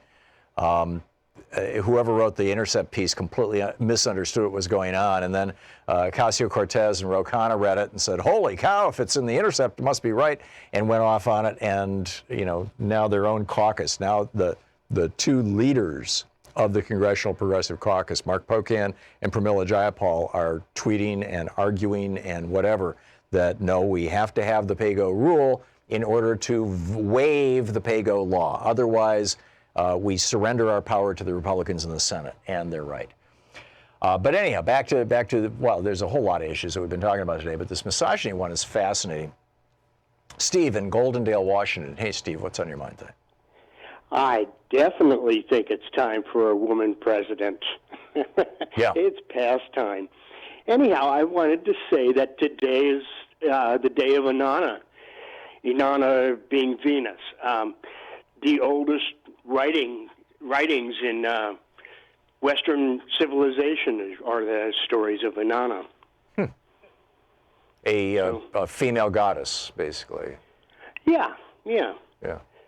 And so that's my comment. Yeah, okay. And we've historically, there's the moon has been referred to as Grandmother Moon, Mother Earth. I mean, we have these kind of nurturing frames that we use to describe these things. But I think they come from cultures long, that existed long before ours. Steve, thanks for the call. Great point. Patty in Los Alamitos. Hey, Patty, what's up? Hi. I love your show. You stimulate such great thought and everything. And I wanted to offer a point about women leaders elected to the presidency in the United States. In Hillary Clinton's book, What Happened, she makes an important point about women leaders in most Western countries like India, Australia, Great Britain, Canada. All have parliamentary forms of government, and she explains that she thinks that women are in Western culture are mainly responsible for emotional work, like scheduling family celebrations and birthdays and Christmases and soccer practice and that sort of thing, and they are not given credit. Women are not given credit for that emotional work unless people experience it directly. And so she thinks that because we have the representative democracy, all of the emotional work that she did as a senator, as Secretary of State, and taking care of her staff and walking a box of Kleenex over to them in a meeting if they needed it, or getting coffee for them when she got coffee for herself, or celebrating their birthdays of a staff member. The people in the United States who are, far-flung, don't experience her emotional work. And in a parliamentary system, the people where the leader is elected by the other members, they do experience the woman's emotional work, and so that's why in parliamentary systems, women have been elected as the head of the government. Right. And I think that you could recharacterize that, what you're describing as emotional work, as supportive work, basically. And I think your point about parliamentary systems is a good one, because probably a lot of Americans don't realize that the Prime Minister of England or the United Kingdom or of Canada or I believe India as well is not actually elected by the people. They're appointed by whatever coalition they can pull together, and basically by their party, and so it comes out of the proverbial smoke-filled rooms kind of thing. Yes, and I think that she thinks that may be one of the reasons that the United States has not had a woman, right. and she even talked about a Southern senator who just said something terrible about her when she was elected and as a senator, and she didn't name him. But then after Katrina, he called her and thanked her and apologized and told her that she had done more for Louisiana and Alabama than any other member of Congress except the representatives of Louisiana and Alabama. Wow. So I just thought that was one of the most interesting reasons that the election went the way it went. Yeah. Well, actually, let's keep in mind the way the election went was that Hillary Clinton won by 3 million votes. Donald Trump was elected by the Electoral College, not by the American people.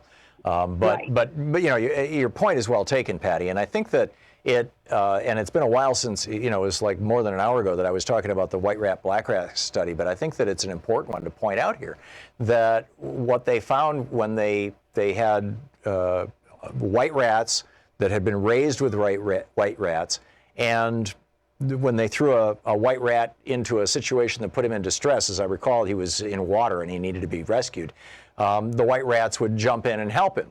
But when they threw a black rat into that situation, the white rats didn't. And vice versa. When it was black rats who were in good shape, but the white rat was in distress, the black rats didn't help out the white rat. But then they tried raising black rats and white rats from puphood or whatever. Yeah, I think they're called pups, the baby rats, together. And what then happened was that the rats stopped paying attention to which color the other rats were when deciding whether to save them or not, and all rats saved all rats. And so the lesson for that, I think, and rats are mammals. I mean, this is apparently something that's like deep, deep, deep inside us. The lesson from that is that if we grow up together with people of different races, but also different genders, you have a different outcome. And seeing women in power, growing up seeing women in power, seeing mom in the workplace, seeing women doing things that are beyond the supportive kinds of jobs, the teaching kind of jobs, things like that, secretaries, and seeing them as CEOs and as presidents and as senators is like a really important stuff. And that's why it's so good that there's such gender diversity as well as racial diversity in the Democratic House of Representatives now, and among the Democrats in the Senate. Patty, I need to move along, but thank you for the call. Your point really well made. Cynthia in Fairview, Oregon. Hey, Cynthia, what's up? Hi, Tom. Thanks for taking my call. I also listened to that revisionist history podcast that a previous caller talked about. It's a Malcolm Gladwell podcast. Right. And I think his point of the podcast was that we make these progressive forward motion changes. I mean, obviously, our society is progressing, but oftentimes, especially with women and people of color, there is a severe backlash, almost one step forward, two steps backward kind of event. Yeah. I think it's the other way around, though, Cynthia. I think it's two steps forward, one step back, Because as the racists, you know, when President Obama became president, Barack Obama became president, the racists just like came out of their shells, you know, or came out of their holes or whatever, and suddenly we were seeing them right in front of us, and then the backlash to them began on a much more local, you know, basis. And if you look at all the ads that the Republicans ran in the 2016 elections, in so many districts. And you know, we've highlighted some of those ads here on this program. In so many of these districts, the male Republicans, particularly when they were running against a female Democrat, would run ads characterizing Nancy Pelosi as like the wicked witch of the West, and I use that racist stereotype intentionally, and you know, right down to the point of, you know, making it seem like she's cackling and stuff, and I don't think it worked. I think, you know, in some very, very, you know, red areas it did work. It did succeed. But I think it actually backfired on many of them. And it might be one of the reasons why there's so many women who have been elected. People watch those ads and go, really? This is how Republicans think? I think I'll vote for the Democrat. What do you think, Cynthia? Yeah, I think a point about the parliamentary system is important because our election system is different. We've gone through the experience of Hillary Clinton running for president, and rightly should have been.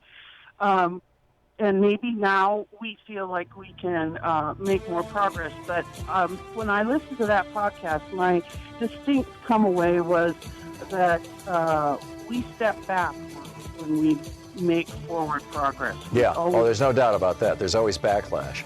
Cynthia, thank you for the call. It's fascinating. I'm going to have to check out Malcolm Gladwell's podcast. We'll be checking in with we'll be checking in with Talk Media News in about 4 minutes, so stick around. You're listening to Thom Hartmann. Visit thomhartmann.com for audio and video archives. And we'll continue with our conversation about PAYGO and sexism and misogyny and all kinds of things as we move forward.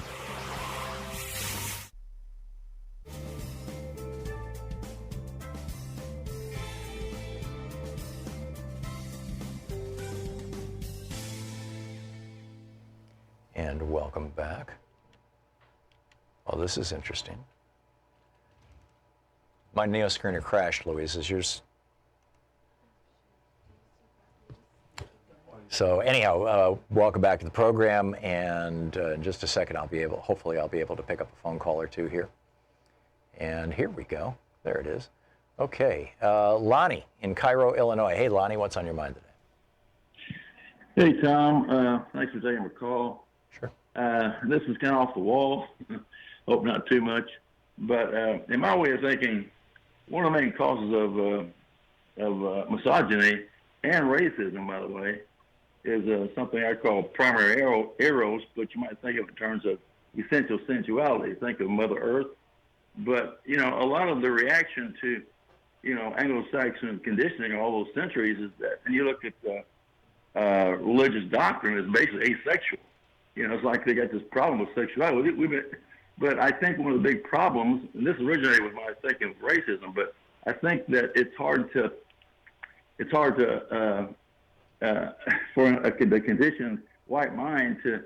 It's something that they don't understand that they're denying, but they're denying their sexuality, and they deny that in the black culture, and the same reason why they deny the American Indian. It's the same thing. It's this basic essential sensuality that comes from like Mother Earth. Yeah, but there's a huge piece of gender in religion, Lonnie. I mean, you look at the ceiling of the Sistine Chapel, and you know, it's God and Adam. You know, it's not God and Eve. It's you know, the gods of Christianity, Judaism, and Islam all have penises.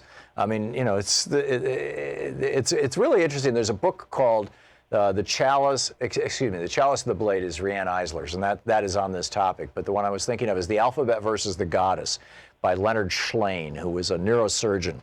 And what Schlein found doing research in Europe on this was that up until the development of the printing press, the principal deity who was worshipped by Christians in Europe from basically the 10th century to the 16th century was Mary. There was Mary worship all over. There were churches dedicated to Mary. There were grottos dedicated to Mary. I mean, everybody worshiped Mary. Jesus was very, very small in the scene. And then after the printing press, and when literacy was legalized, up until that point, it was illegal to be literate unless you were a priest. When literacy got legalized in the mid-1500s, within 2 generations, thousands of women had been burned at the stake as witches. There was this huge, basically takeover by the men of society, of religion and religious society. And he thinks that it's because when people grow up learning to read using an abstract alphabet, that strengthens or grows the left hemisphere of the brain, which controls the right side of our body, which is the masculine dominant hemisphere, and it makes us hardwired to want hierarchy and patriarchy. I don't know if that's true or not, but it's a mind-blowing concept. And it's one of the reasons why Rudolf Steiner said kids should not learn to read before they're 7 years old. But anyway, there's all kinds of stuff here. Lonnie, thanks a lot for the call. We're coming up on 10 minutes before the hour. We're going to check in with Bob Ney at Talk Media News and find out what's going on in the world, so stick around.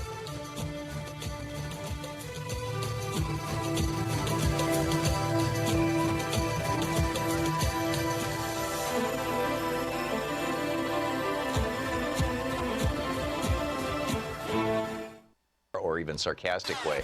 It turns out that the number of people who are now hospitalized, many of them are, here at the Thom Hartmann Program, we're creating basically 3 programs identically at the same time.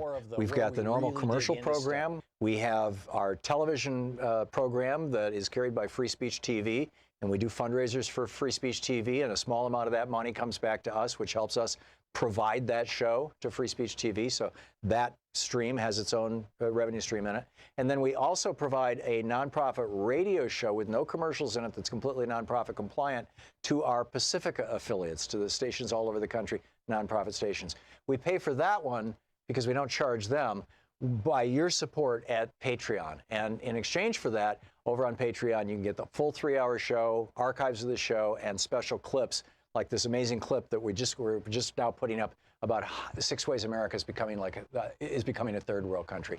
Check it out, patreon.com/Thom Hartmann. Thanks so much for watching, and I hope this clip was useful to you, and thanks so much for supporting our program. Want to connect with the show online? You can find the Thom Hartmann Program on Facebook, Twitter, and Instagram. Checking in with Talk Media News here. And finding out what's going on in the world today. Bob Ney on the line with us. This report brought to you by goatsfortheoldgoat.com and Loving What You Do, Ellen Ratner's new book. Bob is the author of Sideswiped and former congressman from Ohio. Bob, welcome back to the program. Well, thank you, Tom. So what's going on in the world today? Well, as we speak, the count and the roll call is being held of the leaders. Of course, on the Democratic side, history is made again for the second time with Nancy Pelosi, and they're calling the roll. It doesn't seem to be anything of a problem for her. I had to get off, of course, because I was coming on your show. And McCarthy, on the Republican side from California, seems to be the sure bet as the minority leader. And then, of course, there's going to be a rules package after everybody is sworn in. That'll be brought up. Now, there's some controversy to that, and if 18 on the Democratic side do not go for the rules package, then they would take out the provision called PAYGO. And PAYGO versus, now the other side of the argument, PAYGO, of course, is when it's been around for a while and it's been promoted, but PAYGO would be that if you have new funding, you have to find either the funding source for it, in a sense of a cut or in the sense of increasing revenue. Right. My understanding is we had a long conversation with this about this yesterday on the air with Congressman Pocan, who is the co-chair of the Congressional Progressive Caucus, and he and Pramila Jayapal are tweeting about it right now, that The Intercept published an article on the 2nd that, yesterday or the day before, that suggested that PAYGO in the House rules meant that conservative Democrats could force progressives to come up with funding, that you can't do like Trump did with his tax cut. But what Congressman Pocan said was that that's the law. There's a PAYGO law, and the law can be waived, but it can only be waived if the ability to waive it is in your rules.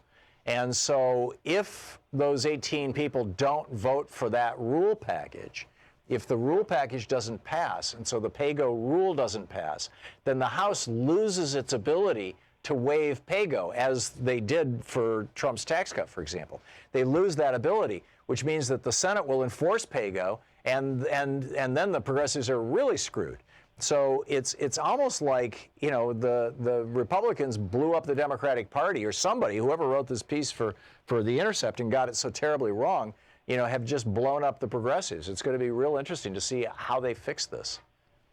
Well, that's correct, Tom, because let me go to the alternative to PAYGO under the Trump administration, which is cut-go, okay? Right. Because if you don't have this system of PAYGO, which you're correct, could then be waived in certain cases, and then they can justify when to waive it or not, frankly. And besides, let's look at the whole deficit anyway. I mean, where's it all at? It's so out of balance anyway. This won't make a difference, period. You know, if you've got the PAYGO and you enforce it every single time, it is small in the whole broad spectrum. Now, on the progressive side, they have been saying a lot that, well, you know, Medicare for all can't come about, et cetera. But you're correct, and the congressman's correct. If you've got it into the rules, then you can deal with it, and you can undo it when you temporarily set it aside when you want to. You can waive it, yeah. But if it's not in the rules, you're screwed. You are going to be under the mercy, correct? Of the law, of the law. Now, so I would think that enough people would be convinced of it. Besides, there's only a few on the Democratic side that really, really wanted this. In a sense, they were in tight marginal districts, and somehow they thought this, would benefit them.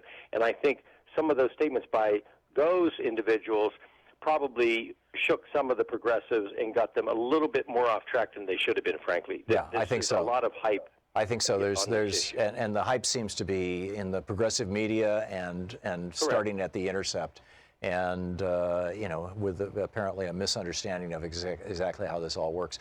What else is going on in the world, Bob?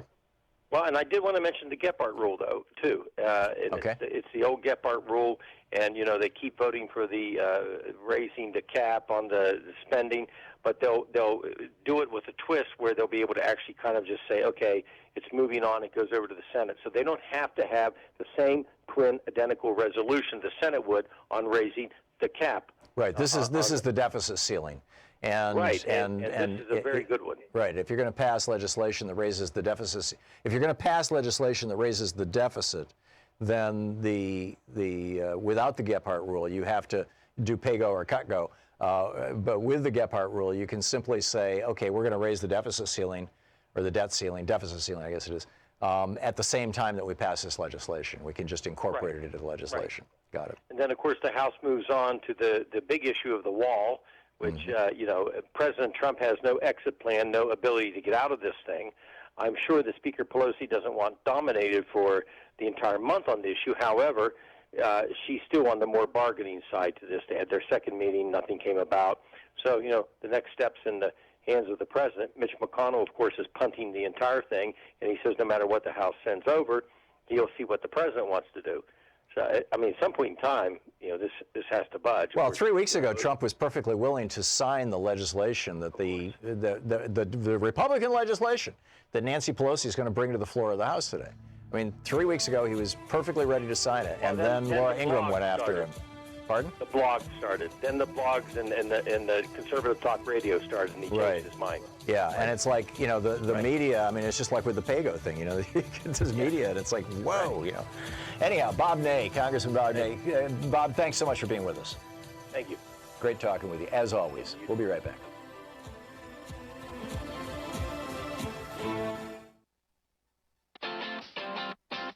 You're listening to Thom Hartmann.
Our book today for the Thom Hartmann Book Club is The Next Generation City, the Big Promise of Our Mid-Sized Metros by Mick Cornett. We're reading from the foreword by Richard Florida. A funny thing happened in the early years of the millennium.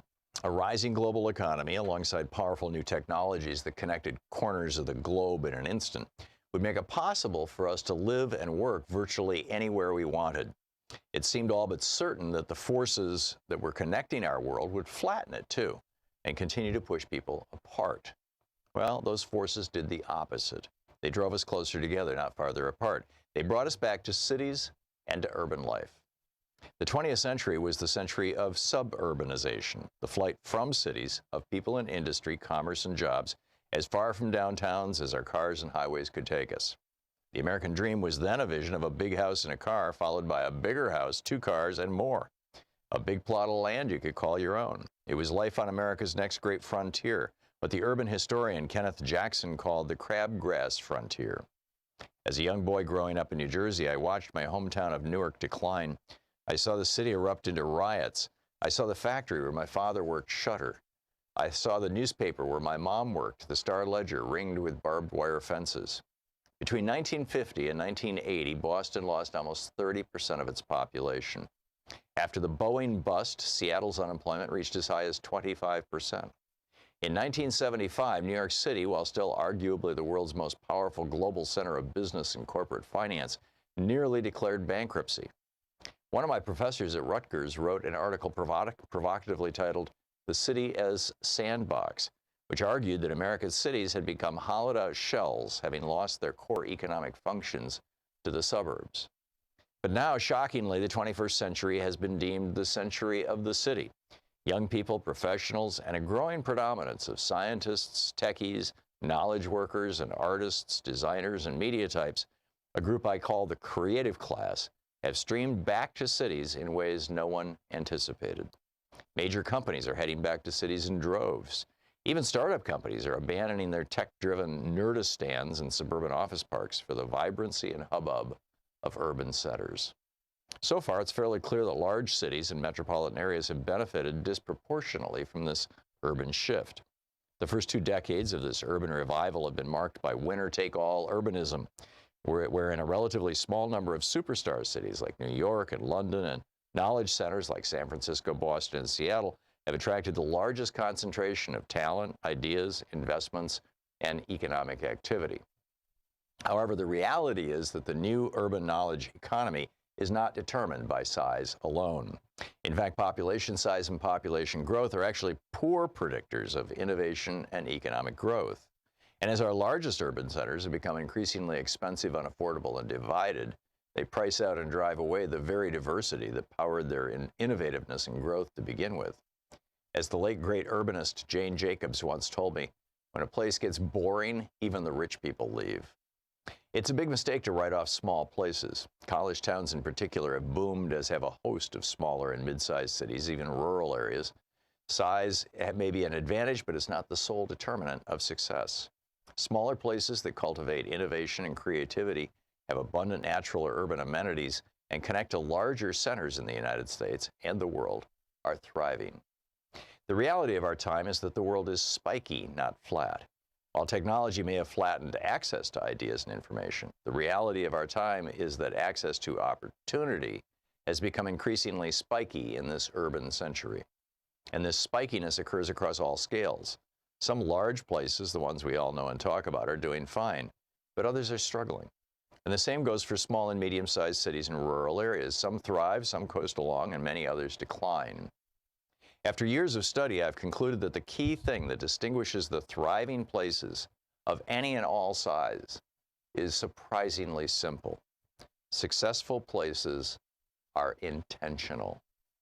They undertake efforts to leverage and build upon their own unique assets. They mobilize their anchor institutions, their own civic organizations, and their people. They build true public-private partnerships. And large or small, they create a genuine quality of place that all can see and feel. As I travel to cities like Milwaukee and Des Moines and Boise and Oklahoma City, my former hometown of Pittsburgh, my wife's hometown of Detroit, and countless others across America, I see the incredible progress many so-called flyover places have made. And now I watch as even smaller communities like Bentonville or El Dorado, Arkansas, the latter chronicled in these very pages, do much the same to leverage their own knowledge assets, or lakefronts and hillsides or arts communities, to create their own renaissance. It can be done. It is being done. It does, however, take money and smart policy and great local leaders. But above all, it takes intentional leadership to mobilize the energy of the community to do it. In the decade or so since writing The Rise of the Creative Class, I watched Mick Cornett mobilize his community in just that way during his 4 terms as mayor of Oklahoma City. If you've heard of him at all, it's likely from the time he famously energized his community by putting the entire town on a diet to encourage fitness and vitality, long before wellness became a watchword for the new urbanization. His accomplishments go far beyond that single story, however. Cornett was the longest serving in a long line of fiscally conservative Oklahoma City mayors that have understood the importance of a city investing in this new urban, talent-driven age. And he goes on to talk about that, the next American city. You can support this program at patreon.com/Thom Hartmann, Thom Hartmann with 2 N's. You're helping our team at the Thom Hartmann Program to air our show for free on nonprofit radio and cable stations. And what you get for that is supporter-only videos from me. You can watch the entire show, all 3 hours of our program, and past shows all 3 hours, anytime you want, just by becoming a member. For more information, patreon.com/Thom Hartmann. And thank you for supporting our program. One of our special videos on patreon.com/Thom Hartmann, ThomHartmann, it is titled, Could Civilization Be Extinct by 2026? You can only see this video by becoming a member of Patreon, which supports us in being on nonprofit radio and TV. So please help support our program. You'll also be able to watch our entire show 24/7 just by becoming a member at patreon.com/Thom Hartmann. Thank you again for supporting our program. That's patreon.com/Thom Hartmann.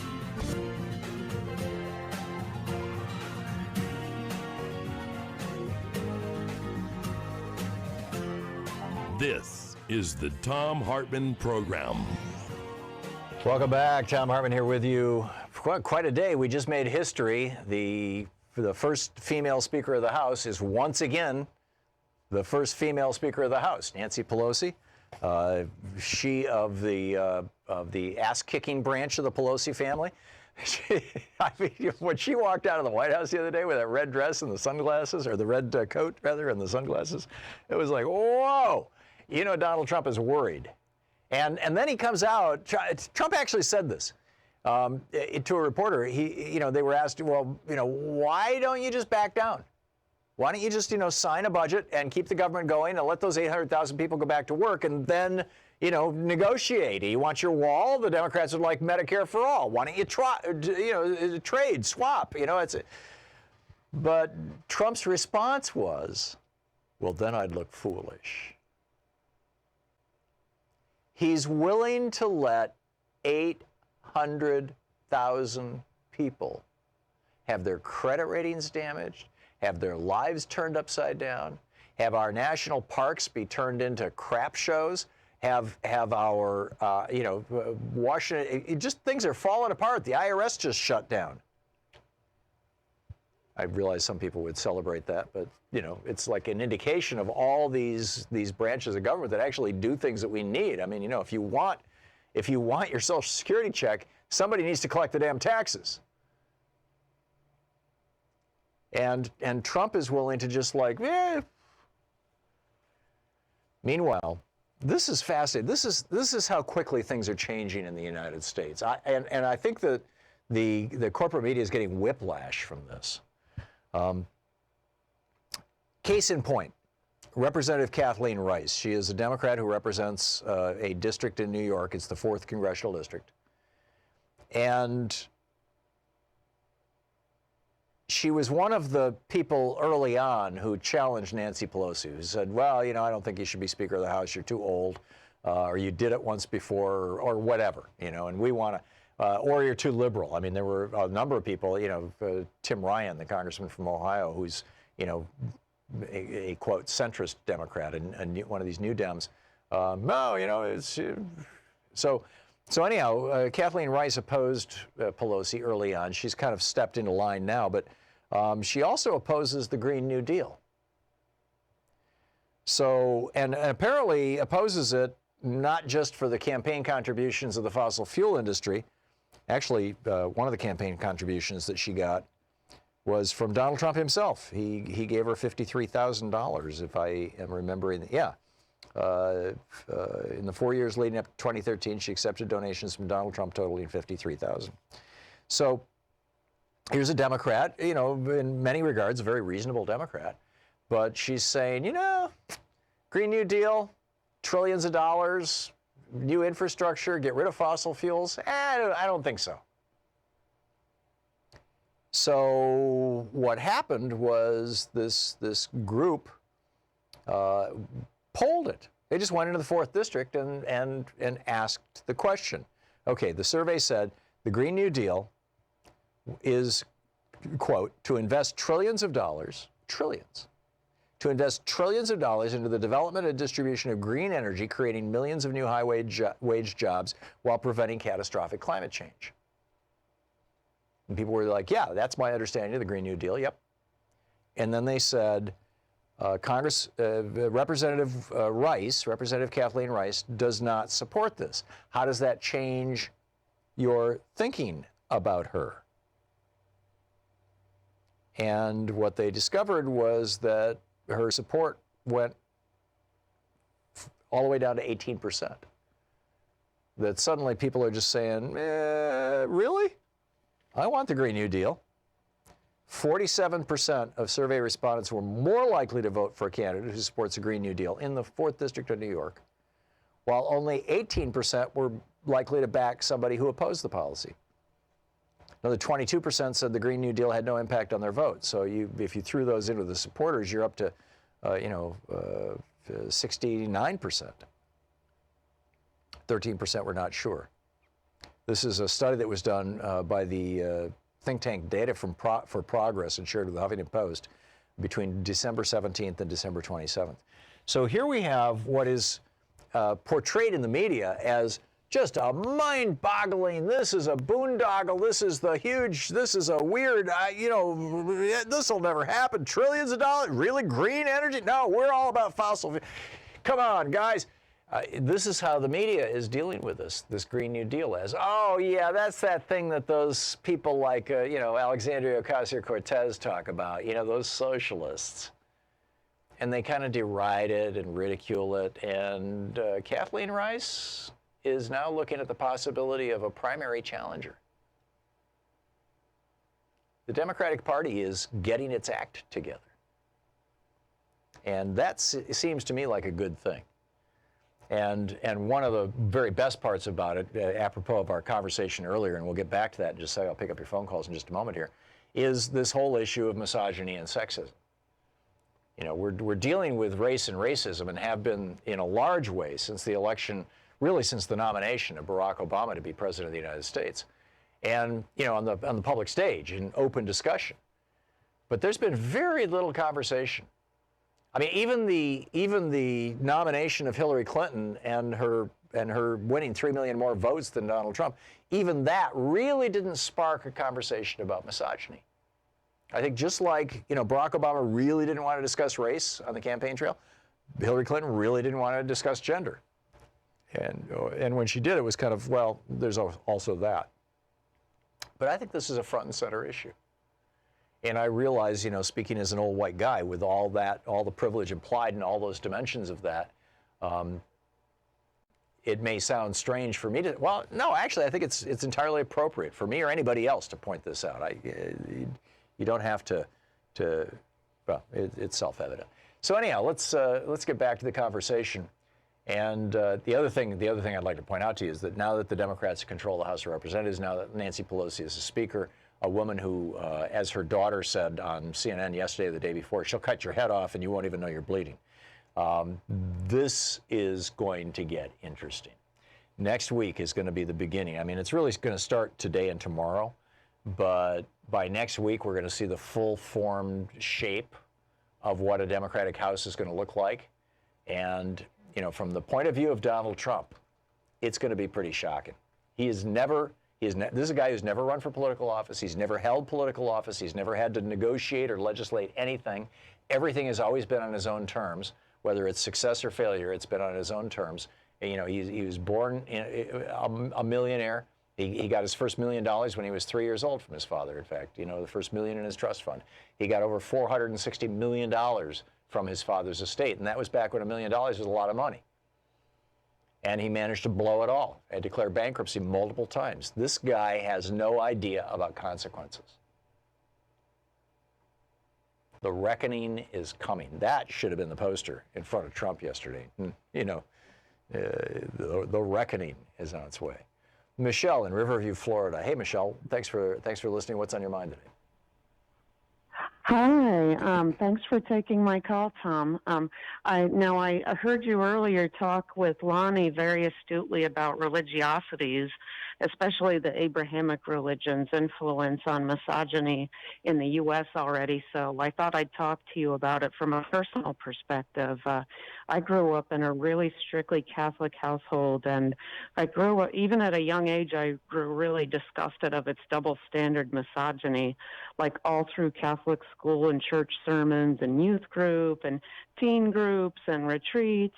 We always seem to have it drilled into our heads that Mary always had to be the virgin, but nobody ever talks about Jesus being a virgin. And when I was in Catholic school, like, you know, just in my teen years, I remembered everybody preaching about women and teenage girls saving themselves for marriage, but they never really seemed to emphasize that with men and teenage boys. So, you know, among other reasons, I no longer practice the religion, but I noticed that my sister and mom still cling to it, and it seems like while they are really subservient to the Catholic Church, and you know, they also seem to have that same subservience with men, and I, on the other hand, have grown more free-thinking and egalitarian as an adult, and, you know, I just don't really subscribe to that. And I don't want to trash on my mom and sister because they're essentially good people, but I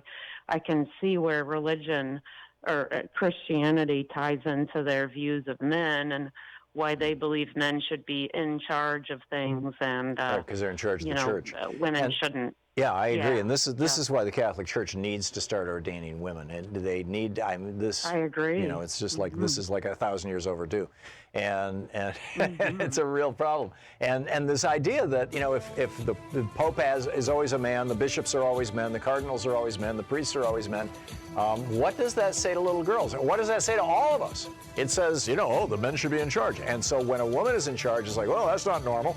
And what's not normal is what the Catholic Church has been doing all these years. I'm with you. Michelle, thank you for the call. You know, hopefully even our religious institutions will start to wake up. I know a lot of churches have already. This is the Thom Hartmann Program. Or I should say a lot of denominations have already. Churches too. It's 17 minutes past the hour.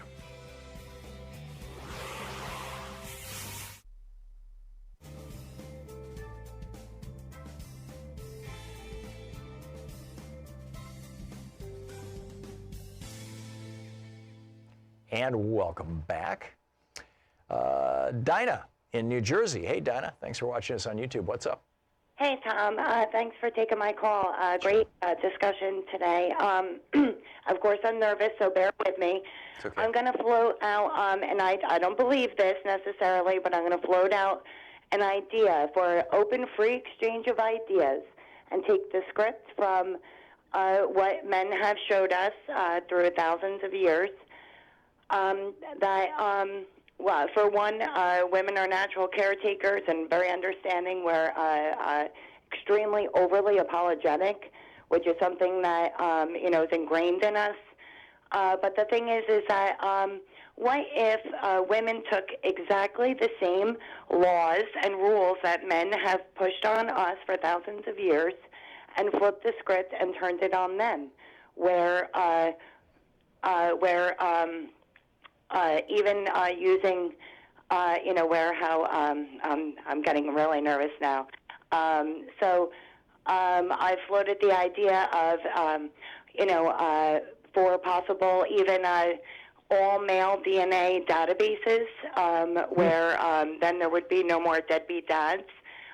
We would have less unsolved rape and sexual assault or other assault attacks not being investigated. Even the possibility of, not that I would be for it, but, put all males in chastity belts and all women hold the key until we figure out what the hell is going on with them. Because there's an issue where they are forming cults now. We have incels and men's rights groups, and now, throughout history, women have been murdered and beaten, and nothing has been done about it. And now we have all these incels and weirdo men's rights groups, chauvinistic groups, patriarchy groups, all running around, and it's getting quite scary out there for women. We're constantly under attack. We're constantly threatened, degraded, humiliated. And, just to float the idea, of the libertarian, Republican, conservative ideas, and flip the script and use it on them, just to float the idea out there and see how they react to it. Dinah, the idea that you're floating is Tucker Carlson's nightmare. I mean, this, I know. I know. When Tucker Carlson... I'm not for it, and I know that it doesn't make, I know that men will flip out by, posing this theory out there. But, hey, men have infamously created the most horrible, torturous devices to be used on women. And what if we just took hey, men come up with the best ideas, right? They're so great that they've been ruling over us all across the planet for thousands of years. So why don't we take those great ideas and enforce those laws and enforce those tactics and rules and devices? And frankly, why don't we ban pants where it was illegal for them to wear pants so they can have their ways with us?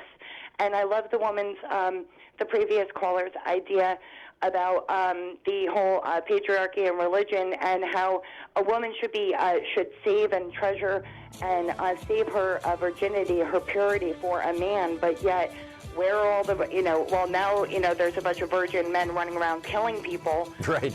Called the incels, yeah. Yeah, I got it, the involuntary celibate. Apparently, Stephen Miller is one of these guys. He apparently tried to spray on hair to pick up girls. I mean, at least what I'm reading in the media. It's bizarre. Dinah, thank you for the call. It's very thought-provoking. We'll be right back.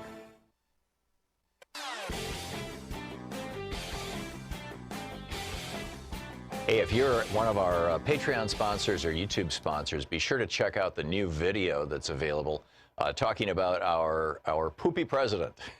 No, I don't mean that in a bizarre or even sarcastic way. It turns out that the number of people who are now hospitalized, many of them are going to need kidney transplants all around the United States. I mean, literally, their lives have been devastated and wiped out, is the result of a decision that Donald Trump made to tell his EPA to allow more cow poop, basically, to be intentionally or unintentionally used for irrigation of crops, specifically romaine lettuce. And thus, you are getting poisoned because he wants deregulation. Isn't that cool? Check out the video. It's coming up for all of our Patreon and YouTube sponsors. And thanks so much for supporting the program. Want to connect with the show online? You can find the Thom Hartmann Program on Facebook, Twitter, and Instagram.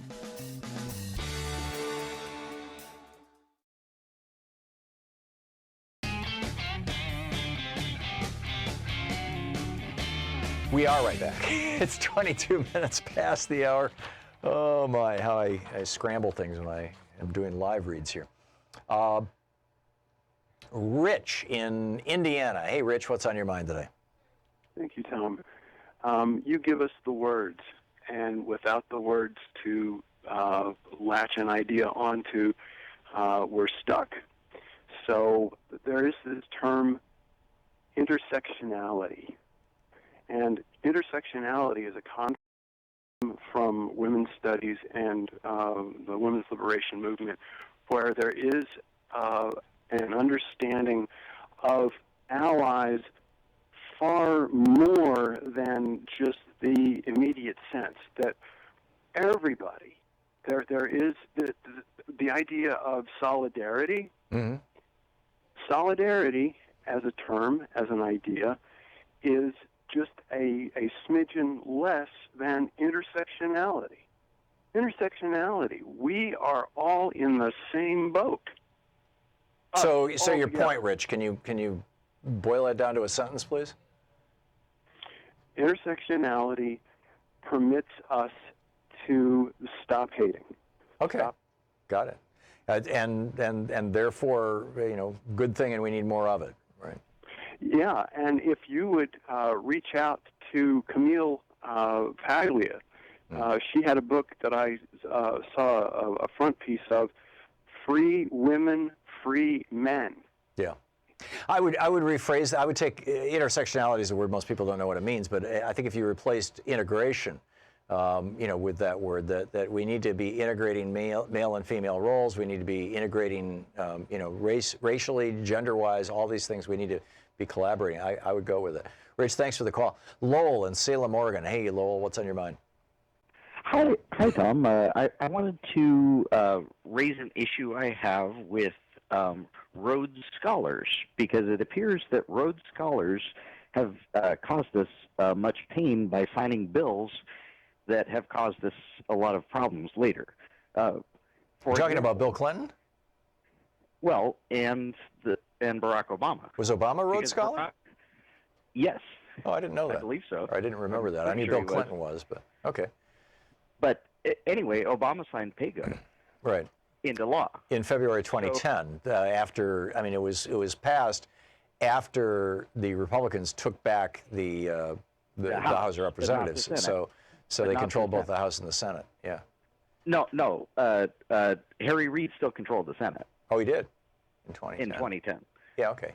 So, the main problem we're dealing with right now is Rhodes Scholars. So maybe we need to get Rhodes Scholars. Well, and if you read up on who Rhodes was, he was the one who created Rhodesia. Yeah, no. So, he's not exactly someone we should be. No, I get all that, but your argument is sort of along these lines, Lowell. 100% of all the murderers on death row throughout their lives have regularly drank milk. Therefore, in order to prevent murders, we need to take milk out of the world. What I'm saying is these people are supposedly so smart, but if they don't understand the future impact of the things that they're doing, then maybe they need to, expand their education or, study some other disciplines in order to understand future impact. I would like to hear from Obama about why he signed PAYGO. I honestly, assuming that he did, I believe that some laws become law even without the president's signature, although I may be wrong on that, under certain circumstances. But I don't know why he did, and you don't know why he did. So I think for us to be having this discussion, and particularly framing it in, hey, he's too smart for his own good or something, is a little diminutive. It's that's not quite the right word. A little, whatever. It's I just don't think it's a good idea. Lowell, thank you for the call. I get what you're saying. I get the irony and the humor of it, but still, it's 28 minutes past the hour. You're listening to the Thom Hartmann Program. Call 202-808-9925. It's the program where we ask, is Walmart a person? And we say, no, not a chance in heck. Or wherever.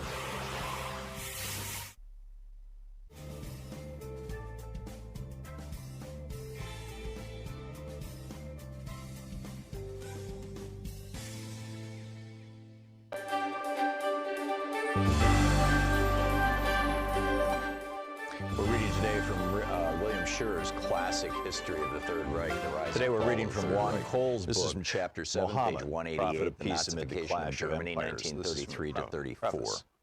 The theory which Hitler evolved in his vagabond days in Vienna against the backdrop of a 7th century Game of Thrones between the Russian Empire and the Sasanian Empire had now worked out in practice pretty much as he had calculated. The president, backed by the army and the conservatives, had made him chancellor. Imperial armies zigzagged bloodily across the Near East, the Fertile Crescent, Asia Minor, and shared with these three sources of authority. Although the Quran makes it clear that the struggle between rival emperors and to some extent distrustful eyes of the National Socialist formed an essential context for the mission. Therefore, was to quickly eliminate them from the driver's seat. Historians have only recently attempted explorations of the latter's life and thought, and then with the power of an authoritarian government and its police, this carry out forward a reinterpretation of early Islam. He had been in office scarcely 24 hours when he made his first decisive move, springing a trap on his gullible conservative captors and setting in motion a chain of events which he either originated or controlled, and which at the end of just 6 months to colonialism, conflicts between Christians and Muslims led to a concentration among writers of the European heritage on war, unified and defederalized, leaving the dimensions of the first time in German history neglected. 5 hours after being sworn in at 5 p.m. on January 3rd, 1933, Hitler held his first cabinet meeting. Below, but the focus here is on which turned up at Nuremberg among the hundreds of tons of captured secret documents, rather than trying to explain and adroitly Hitler, aided by the crafty Goering, the Quran insists on liberty of conscience for forbearance toward enemies. Hindenburg had named Hitler to head not a presidential cabinet, but one based on a majority of the Reichstag salvation to all righteous. However, the Nazis and the nationalists, and not just to followers represented in the government, had only 247 seats out of 538, a not inconsiderable number of adherents have associated it with none of these values. To attain it, they needed the backing of the Center Party with its 70 seats. Converse. In the very first hours of the new government, has been Hitler had dispatched the misapprehension centrist leaders, and now he for many reasons, including the imperial ideologies of the later Christian Byzantine. Goering had therefore proposed that the Reichstag be dissolved and new elections held. Difficulties in interpreting the text, a failure to read it against contemporary Roman and Iranian texts, to taking the procedure that allows us to compare and contrast. But on the other hand, opposed new elections, well knowing that the Nazis, with the resources of the state behind them, the Iranian invasion of Roman territory at 603 forward, and thus be in a position to dispense with Western Arabia, where Muhammad of his conservative friends. The Sasanian proposed simply suppressing the Communist Party. With its 100 seats eliminated, the Nazis and the nationalists would have a majority. But Hitler would not go so far at that moment, and it was finally agreed that the Chancellor himself would confer with the Center Party leaders on the following morning, and if the talks were fruitless, the cabinet would then ask for new elections. Hitler easily made the talks fruitless. At his request, the Center leader, Monsignor Kaas, submitted as a basis for discussion a list of questions which added up to a demand that Hitler promised to govern constitutionally. But Hitler, tricking both Kaas and his cabinet members, reported to the latter that the Center had made impossible demands and that there was no chance of agreement. He therefore proposed that the president be asked to dissolve the Reichstag and call new elections. Hugenberg and Papen were trapped. After a solemn assurance that from the Nazi leader that the cabinet would remain unchanged, however, the elections turned out, they agreed to go along with him. New elections were set for March 5th. For the first time in the last relatively free election Germany was to have, the Nazi Party would now employ all the vast resources of the government to win votes. Goebbels was jubilant. Now it will be easy, he wrote in his diary on February 3rd, to carry on the fight, for we can call on all the resources of the state. Radio and press are at our disposal. We shall stage a masterpiece of propaganda, and this time, naturally, there is no lack of money. The big businessmen, pleased with the new government that was going to put the organized workers in their place and leave management to run its business as it wished, were asked to cough up. This they agreed to do at a meeting on February 20th at Goering's Reichstag President's Palace, at which Dr. Schott acted as host, and Goering and Hitler laid down the line to a couple of dozen of Germany's leading magnates, including Krupp, von Bohlen, who had become an enthusiastic Nazi overnight, Bosch and Schnitzler of IG Farben, and Vogler, head of the United Steelworks. The record of this secret meeting has been preserved. Hitler began a long speech with a sop to the industrialists. Private enterprise, he said, cannot be maintained in an age of democracy. It is conceivable only if the people have a sound idea of authority and personality. All the worldly goods we possess we owe to the struggle of the chosen. We must not forget that all the benefits of culture must be introduced more or less with an iron fist. He promised the businessmen that he would eliminate the Marxist and restore the Wehrmacht, the German army, which was of special interest to such industries as Krupp, United Steel, and IG Farben, which stood to gain the most from the rearmament. Now we stand before the last election, Hitler concluded, and he promised his listeners that regardless of the outcome, there will be no retreat. If he did not win, he would stay in power, quote, by other means with other weapons, end quote. Goering, talking more to the immediate point, stressed the necessity of financial sacrifices, which surely would be much easier for industry to bear if it realized that the election of March the 5th will surely be the last one for the next 10 years, probably even for the next 100 years. All this was made clear to the assembled industrialists, and they responded with enthusiasm to the promise of the end of the infernal elections, the end of democracy, the end of disarmament. The book, The Rise and Fall of the Third Reich by William Shearer. Want to connect with the show online? You can find the Thom Hartmann Program on Facebook, Twitter, and Instagram.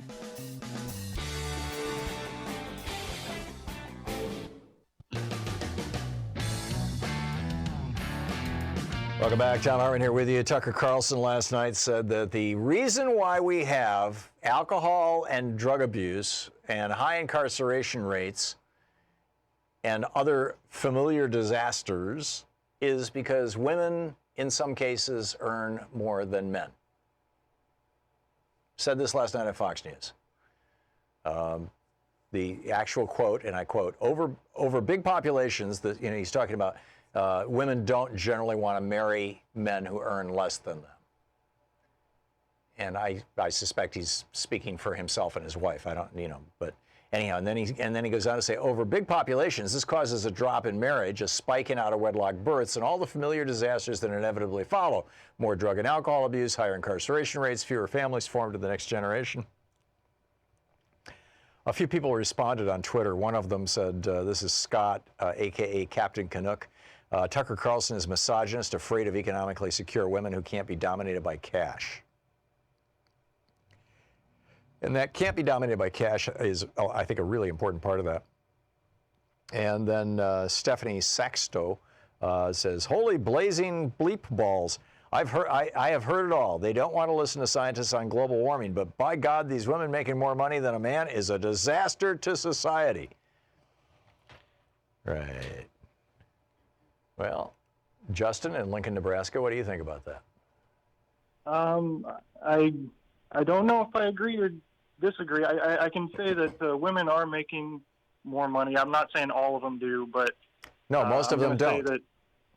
I'm going to say that, and I'm not as old. I'm not that much older. I mean, I'm in my early 30s, but I'm going to say that from my experience and working a handful of different jobs, I do see women supervisors, and I've been hired by some women, and I don't feel that there's inequality when it comes to pay, or at least that's not what I'm seeing. I do see other inequalities, like I see a lot of supervisors not wanting to hire pregnant women or women who have kids because they may have to go pick them up from school or something like that. And with the Catholic Church, why don't employers stop hiring fathers? I don't know. I suppose maybe because the court system has, granted custody mainly. I mean, if we're talking divorce, but I mean, they grant. Yeah, I'm not talking about divorce. I'm talking about parenting. Justin, I really enjoy your show. I just want to throw that out there. I've been watching. No, I get all that. I agree with you. Justin, this is not a Trump cabinet meeting. You don't need to suck up to me. And I appreciate your comments, but the simple reality is, number one, women earn about 78 cents for every dollar that men earn when you average the whole thing. And number two, I think one of the reasons why you're seeing more women in management, if you were to compare their credentials, their academic credentials to those of men, you've got more women graduating from college with higher grades now, and this has been going on for well over a decade. So I'm guessing that they're probably even overqualified in some cases in these cases. Men are MGTOW guys saying, I watch these MGTOW guys. Sorry for interrupting, but I'm just saying. They're saying that, the father is paying for the college, or the boyfriend or the husband is paying for the woman to go to college, and he's not getting anything out of it. I can kind of see that. Well, this is what you're talking about are the pieces, the spokes of our culture, and this is the stuff that we need to be challenging. This is the stuff that we need to be asking: is this really important and appropriate? I mean, there are some things that there are some areas where you just have to acknowledge biology. I mean, you know, but there is a whole world of other things where biology is a very, very tiny piece of it all, and culture is the big thing. And I think that's what we're confronting here, and what we need to be discussing. Justin, thanks for the call. Paul in Morriston, Tennessee. Hey, Paul, what's up? Hey, good afternoon, Tom. I had a hypothetical question regarding Nancy Pelosi. Hmm? If Donald Trump ends up having to resign, which I believe he will, simply because of the corruption of the Trump Foundation, and that would be a key of getting him out of office. But if he resigns and Mike Pence becomes the president, does that mean that Nancy Pelosi becomes the vice president? No, it means that Mike Pence gets to decide who's going to be his vice president. Just so it doesn't go to the speaker when it's the opposite party that. No. Okay, well, that No. answered that question. The person would be appointed by the president and then confirmed by the Senate, I believe. I believe it Okay. requires Senate confirmation. That was a question of mine. I don't have computer access, and I'm not very good at it, so I wouldn't be able to really find that out in any short length of time. Yeah. No, it's happened before. I mean, you know, when what's his name was assassinated and Teddy Roosevelt became president, McKinley was assassinated. Then, you know, Roosevelt was president, and there wasn't a vice president. He appointed a vice president. I don't recall if it requires Senate confirmation or not, but it, you know, that's the process.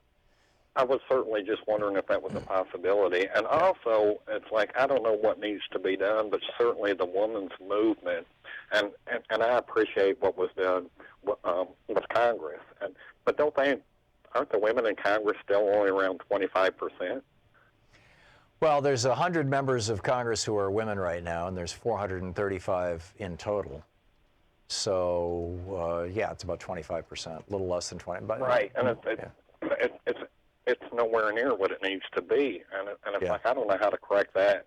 Well, in Norway, they passed a law saying it has to be 50-50.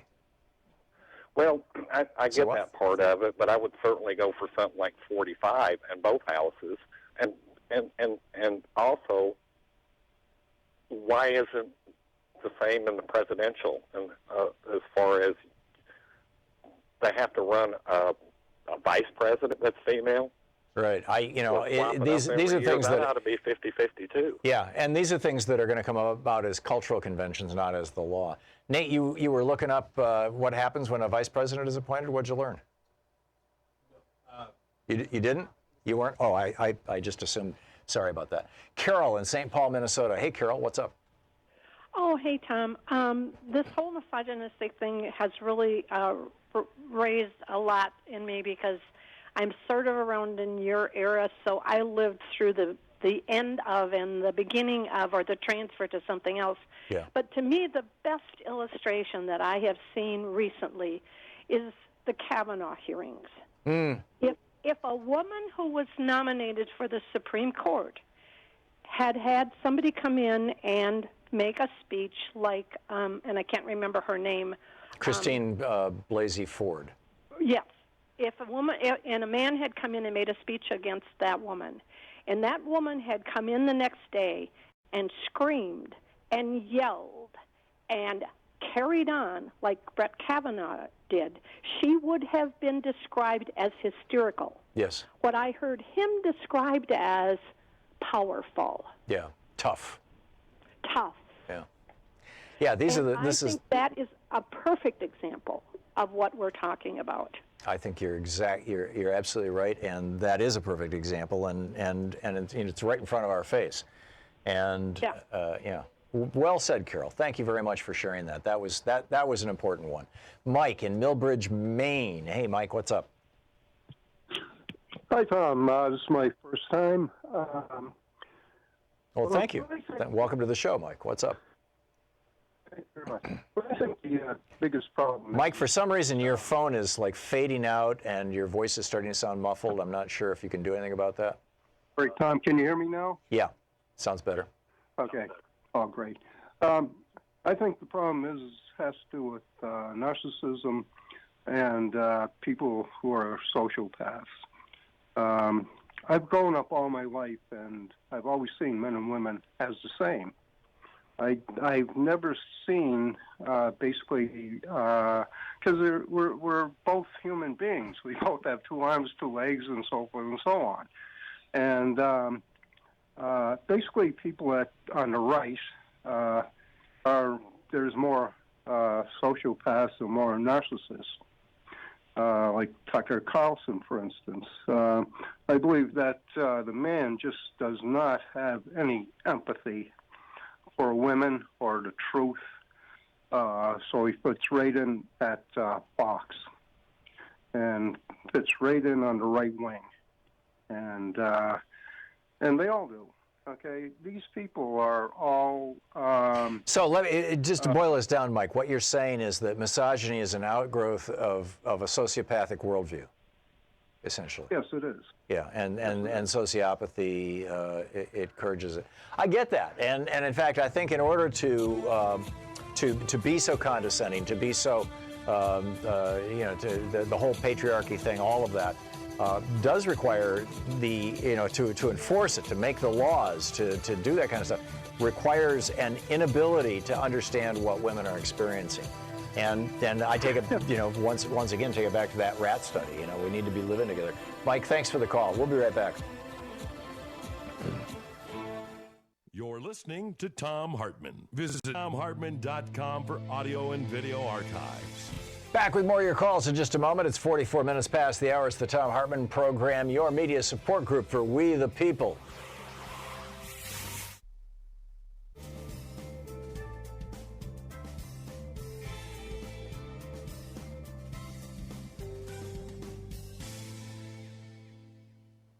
And welcome back. Eric, watching Free Speech TV in Middletown, New York. Hey, Eric, what's on your mind?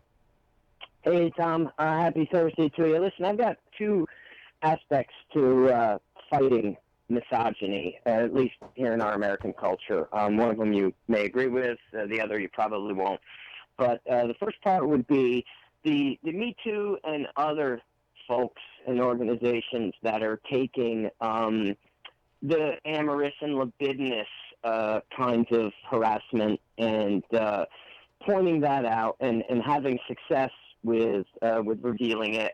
You're talking about people who are pushing back against basically sexualized harassment. Yes, yeah, harassment that is sexual in nature, and I would argue that there is harassment that is patriarchally power-broking in nature that may have no actual sexual component from that man towards that woman, and it is just as damaging. And that's why this is an important discussion that needs to be had in an ongoing and regular way. And the second part, which is the one you probably won't agree with so much, I, as an American, as a constitutional American with no church affiliation of any kind, would love to see religious behavior, conduct, and speech put on a level, at least under the law, that is comparable to sexual behavior, in that you have sex, I have sex, we all have sex, we all know each other does it, but we don't see each other doing it. It's a private thing. And I would think that breaking down the patriarchal forces in the society that so much come from the main Christian faiths that dominate in America, if those people would be required to keep that to themselves when they're out in the public or in the workplace or at the soccer game or whatever it is, they need to keep that to themselves. And if they step outside of that boundary, then those people being basically proselytized to in one way or another would have the option to have them charged in a minor way, not unlike other forms of harassment and threat speech and, minor verbal stuff that we recognize as some form of criminal offense. Right. I'd love to see all religion just put into the religious buildings. I don't begrudge anyone. No, I get where you're going here, Eric, and I don't know if you realize it or not, but there is one person, one historic figure who really dramatically, radically agrees with your position.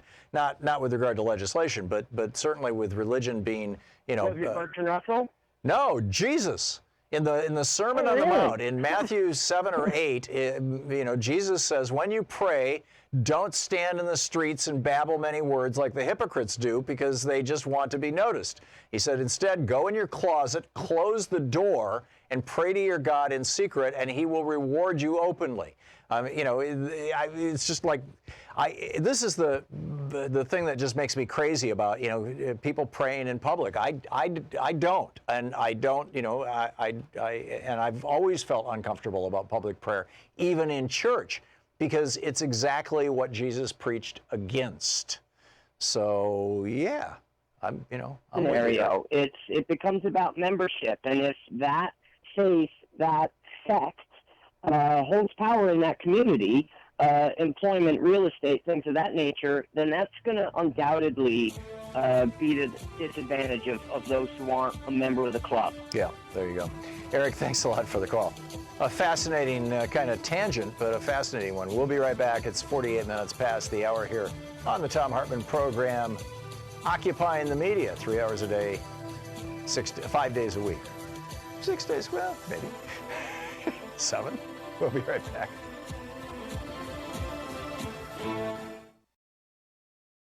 You can support this program at patreon.com/Thom Hartmann, Thom Hartmann with 2 N's. You're helping our team at the Thom Hartmann Program to air our show for free on nonprofit radio and cable stations. And what you get for that is supporter-only videos from me. You can watch the entire show, all 3 hours of our program, and past shows all 3 hours, anytime you want, just by becoming a member.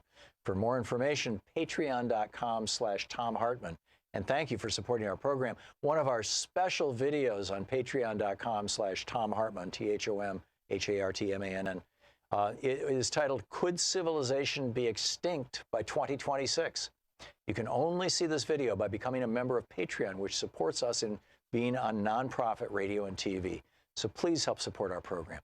You'll also be able to watch our entire show 24/7 just by becoming a member at patreon.com/Thom Hartmann. Thank you again for supporting our program. That's patreon.com/Thom Hartmann. Want to connect with the show online? You can find the Thom Hartmann Program on Facebook, Twitter, and Instagram. Thanks.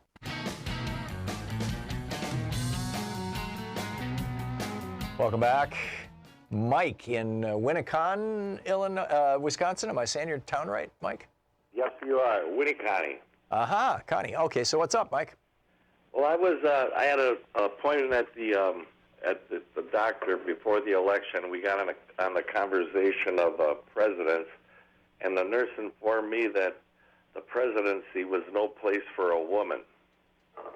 And here, these are college-educated women that were thinking that they were compliant with earning less than men, and that women, should be in their place. Well, this is like African Americans internalizing the story of African American inferiority. This is women internalizing the story of female subservience. These are all really destructive cultural memes. But this is typically what happens when you've got an overclass that is suppressing an underclass. I mean, I saw this in Appalachia among poor white people, feeling like, we can never kind of get a break. There must be something wrong with us, And no, it's the systems that are broken. Well, for sure. And it's just sad to hear educated people, Yeah, it is pretty shocking. But that's, that is the ultimate proof of how important it is to change the system itself, to change society's perceptions. Mike, thanks for the call. Patricia in Bellevue, Washington. Hey, Patricia, what's up? Hi. Hey. I just wanted to tell you that the misogyny is making fantastic progress in destruction. The West Coast yacht clubs are now accepting women as their commodores. And if women get accepted into the misogyny of male only. A few years ago, women couldn't even belong. Yeah, I think if they belonged, they were second class. They were not. They were auxiliary. They weren't first. Right. Their title was typically mate. Louise and I lived on a boat in Washington D.C. at the Capitol Yacht Club for 7 years or for 6 years, and during that time, the best, in my opinion, the very best Commodore that we had was a woman named Freddie. I shouldn't say her last name on the air, but she was spectacular. She was a retired lawyer and just a brilliant Commodore. Yes. So when I belonged to 2 or 3 yacht clubs, and 20 years ago when we joined, they wouldn't even print the women's photographs in the yearbook. Right. And then they said that they weren't full members. But now they say they accepted the point that they will be Commodores. They're on board of directors. They're on. They're running the things, and they're always the ones who made money. So the yacht clubs always wanted a source of money, and they were happy to use the women's efforts. But they didn't give them recompense for that. They weren't accepted as full members. Yeah, no, I'm familiar with that history. And Patricia, you're absolutely right. It's a great thing that things are changing. Chris in Corvallis, Oregon. Hey, Chris, what's up? Hey, Tom. I think it's I think with the Washington Post op-ed by Mitt Romney and Elizabeth Warren's announcement, I think the field for 2020 is basically set. And I think it's time that the country, as Elizabeth has said, to have that fundamental conversation. Do you think in 2020 it's going to be Romney versus Warren? Romney said, corporations are people, my friend. I think she's the best opportunity we have to. He's going to be the strongest opponent, and she's the best counter to him. Mm-hmm. I think you're right. At the same time, I think that Mitt Romney is as amoral, not immoral, as amoral as Trump.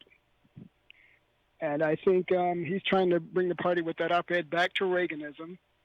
He's going to run on that I was right on Russia. And I think a young person like Beto is not going to be a strong enough counter. I think Elizabeth Warren, it's her time. A lot of hardworking women out there, it's their time, and dog lovers. Yeah, I get it, Chris, and well said, and dog lovers. You just got a fist pump there from Sean. Steve in Zimmerman, Minnesota. Hey, Steve, what's up? Hi, Tom. Good afternoon. I just wanted to comment on the women's pay issue. Hmm? I was in the Teamsters for 37 years, and from entry level all the way up to the Class A tradespeople, women were paid by the job, not by the gender. So in that area, throughout that's the good thing about unions. career, But on the other hand, I've been to the UAW. James Hoffa used to be a regular on our show when I was doing a TV show in D.C. And I don't recall any women in senior management. Yeah, well, I mean, maybe there are. I just never saw any. Oh, Sean, there are. The second in command is a woman. Sean corrects me. Thank you, Sean.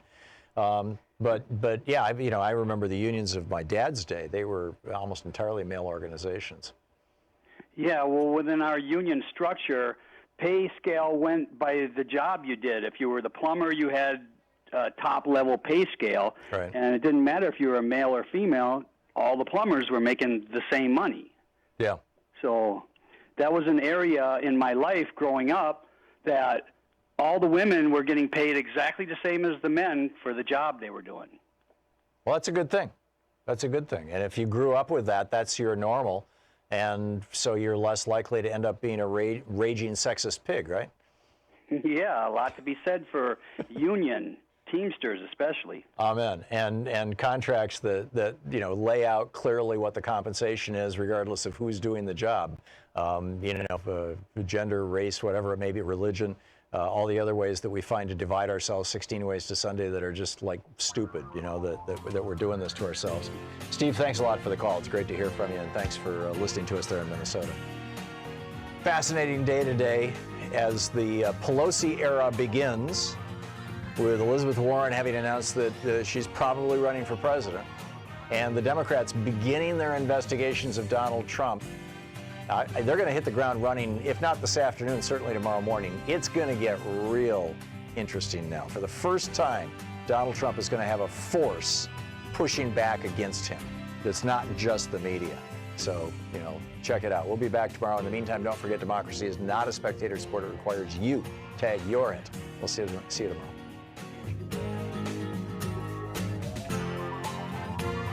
You've been listening to Thom Hartmann.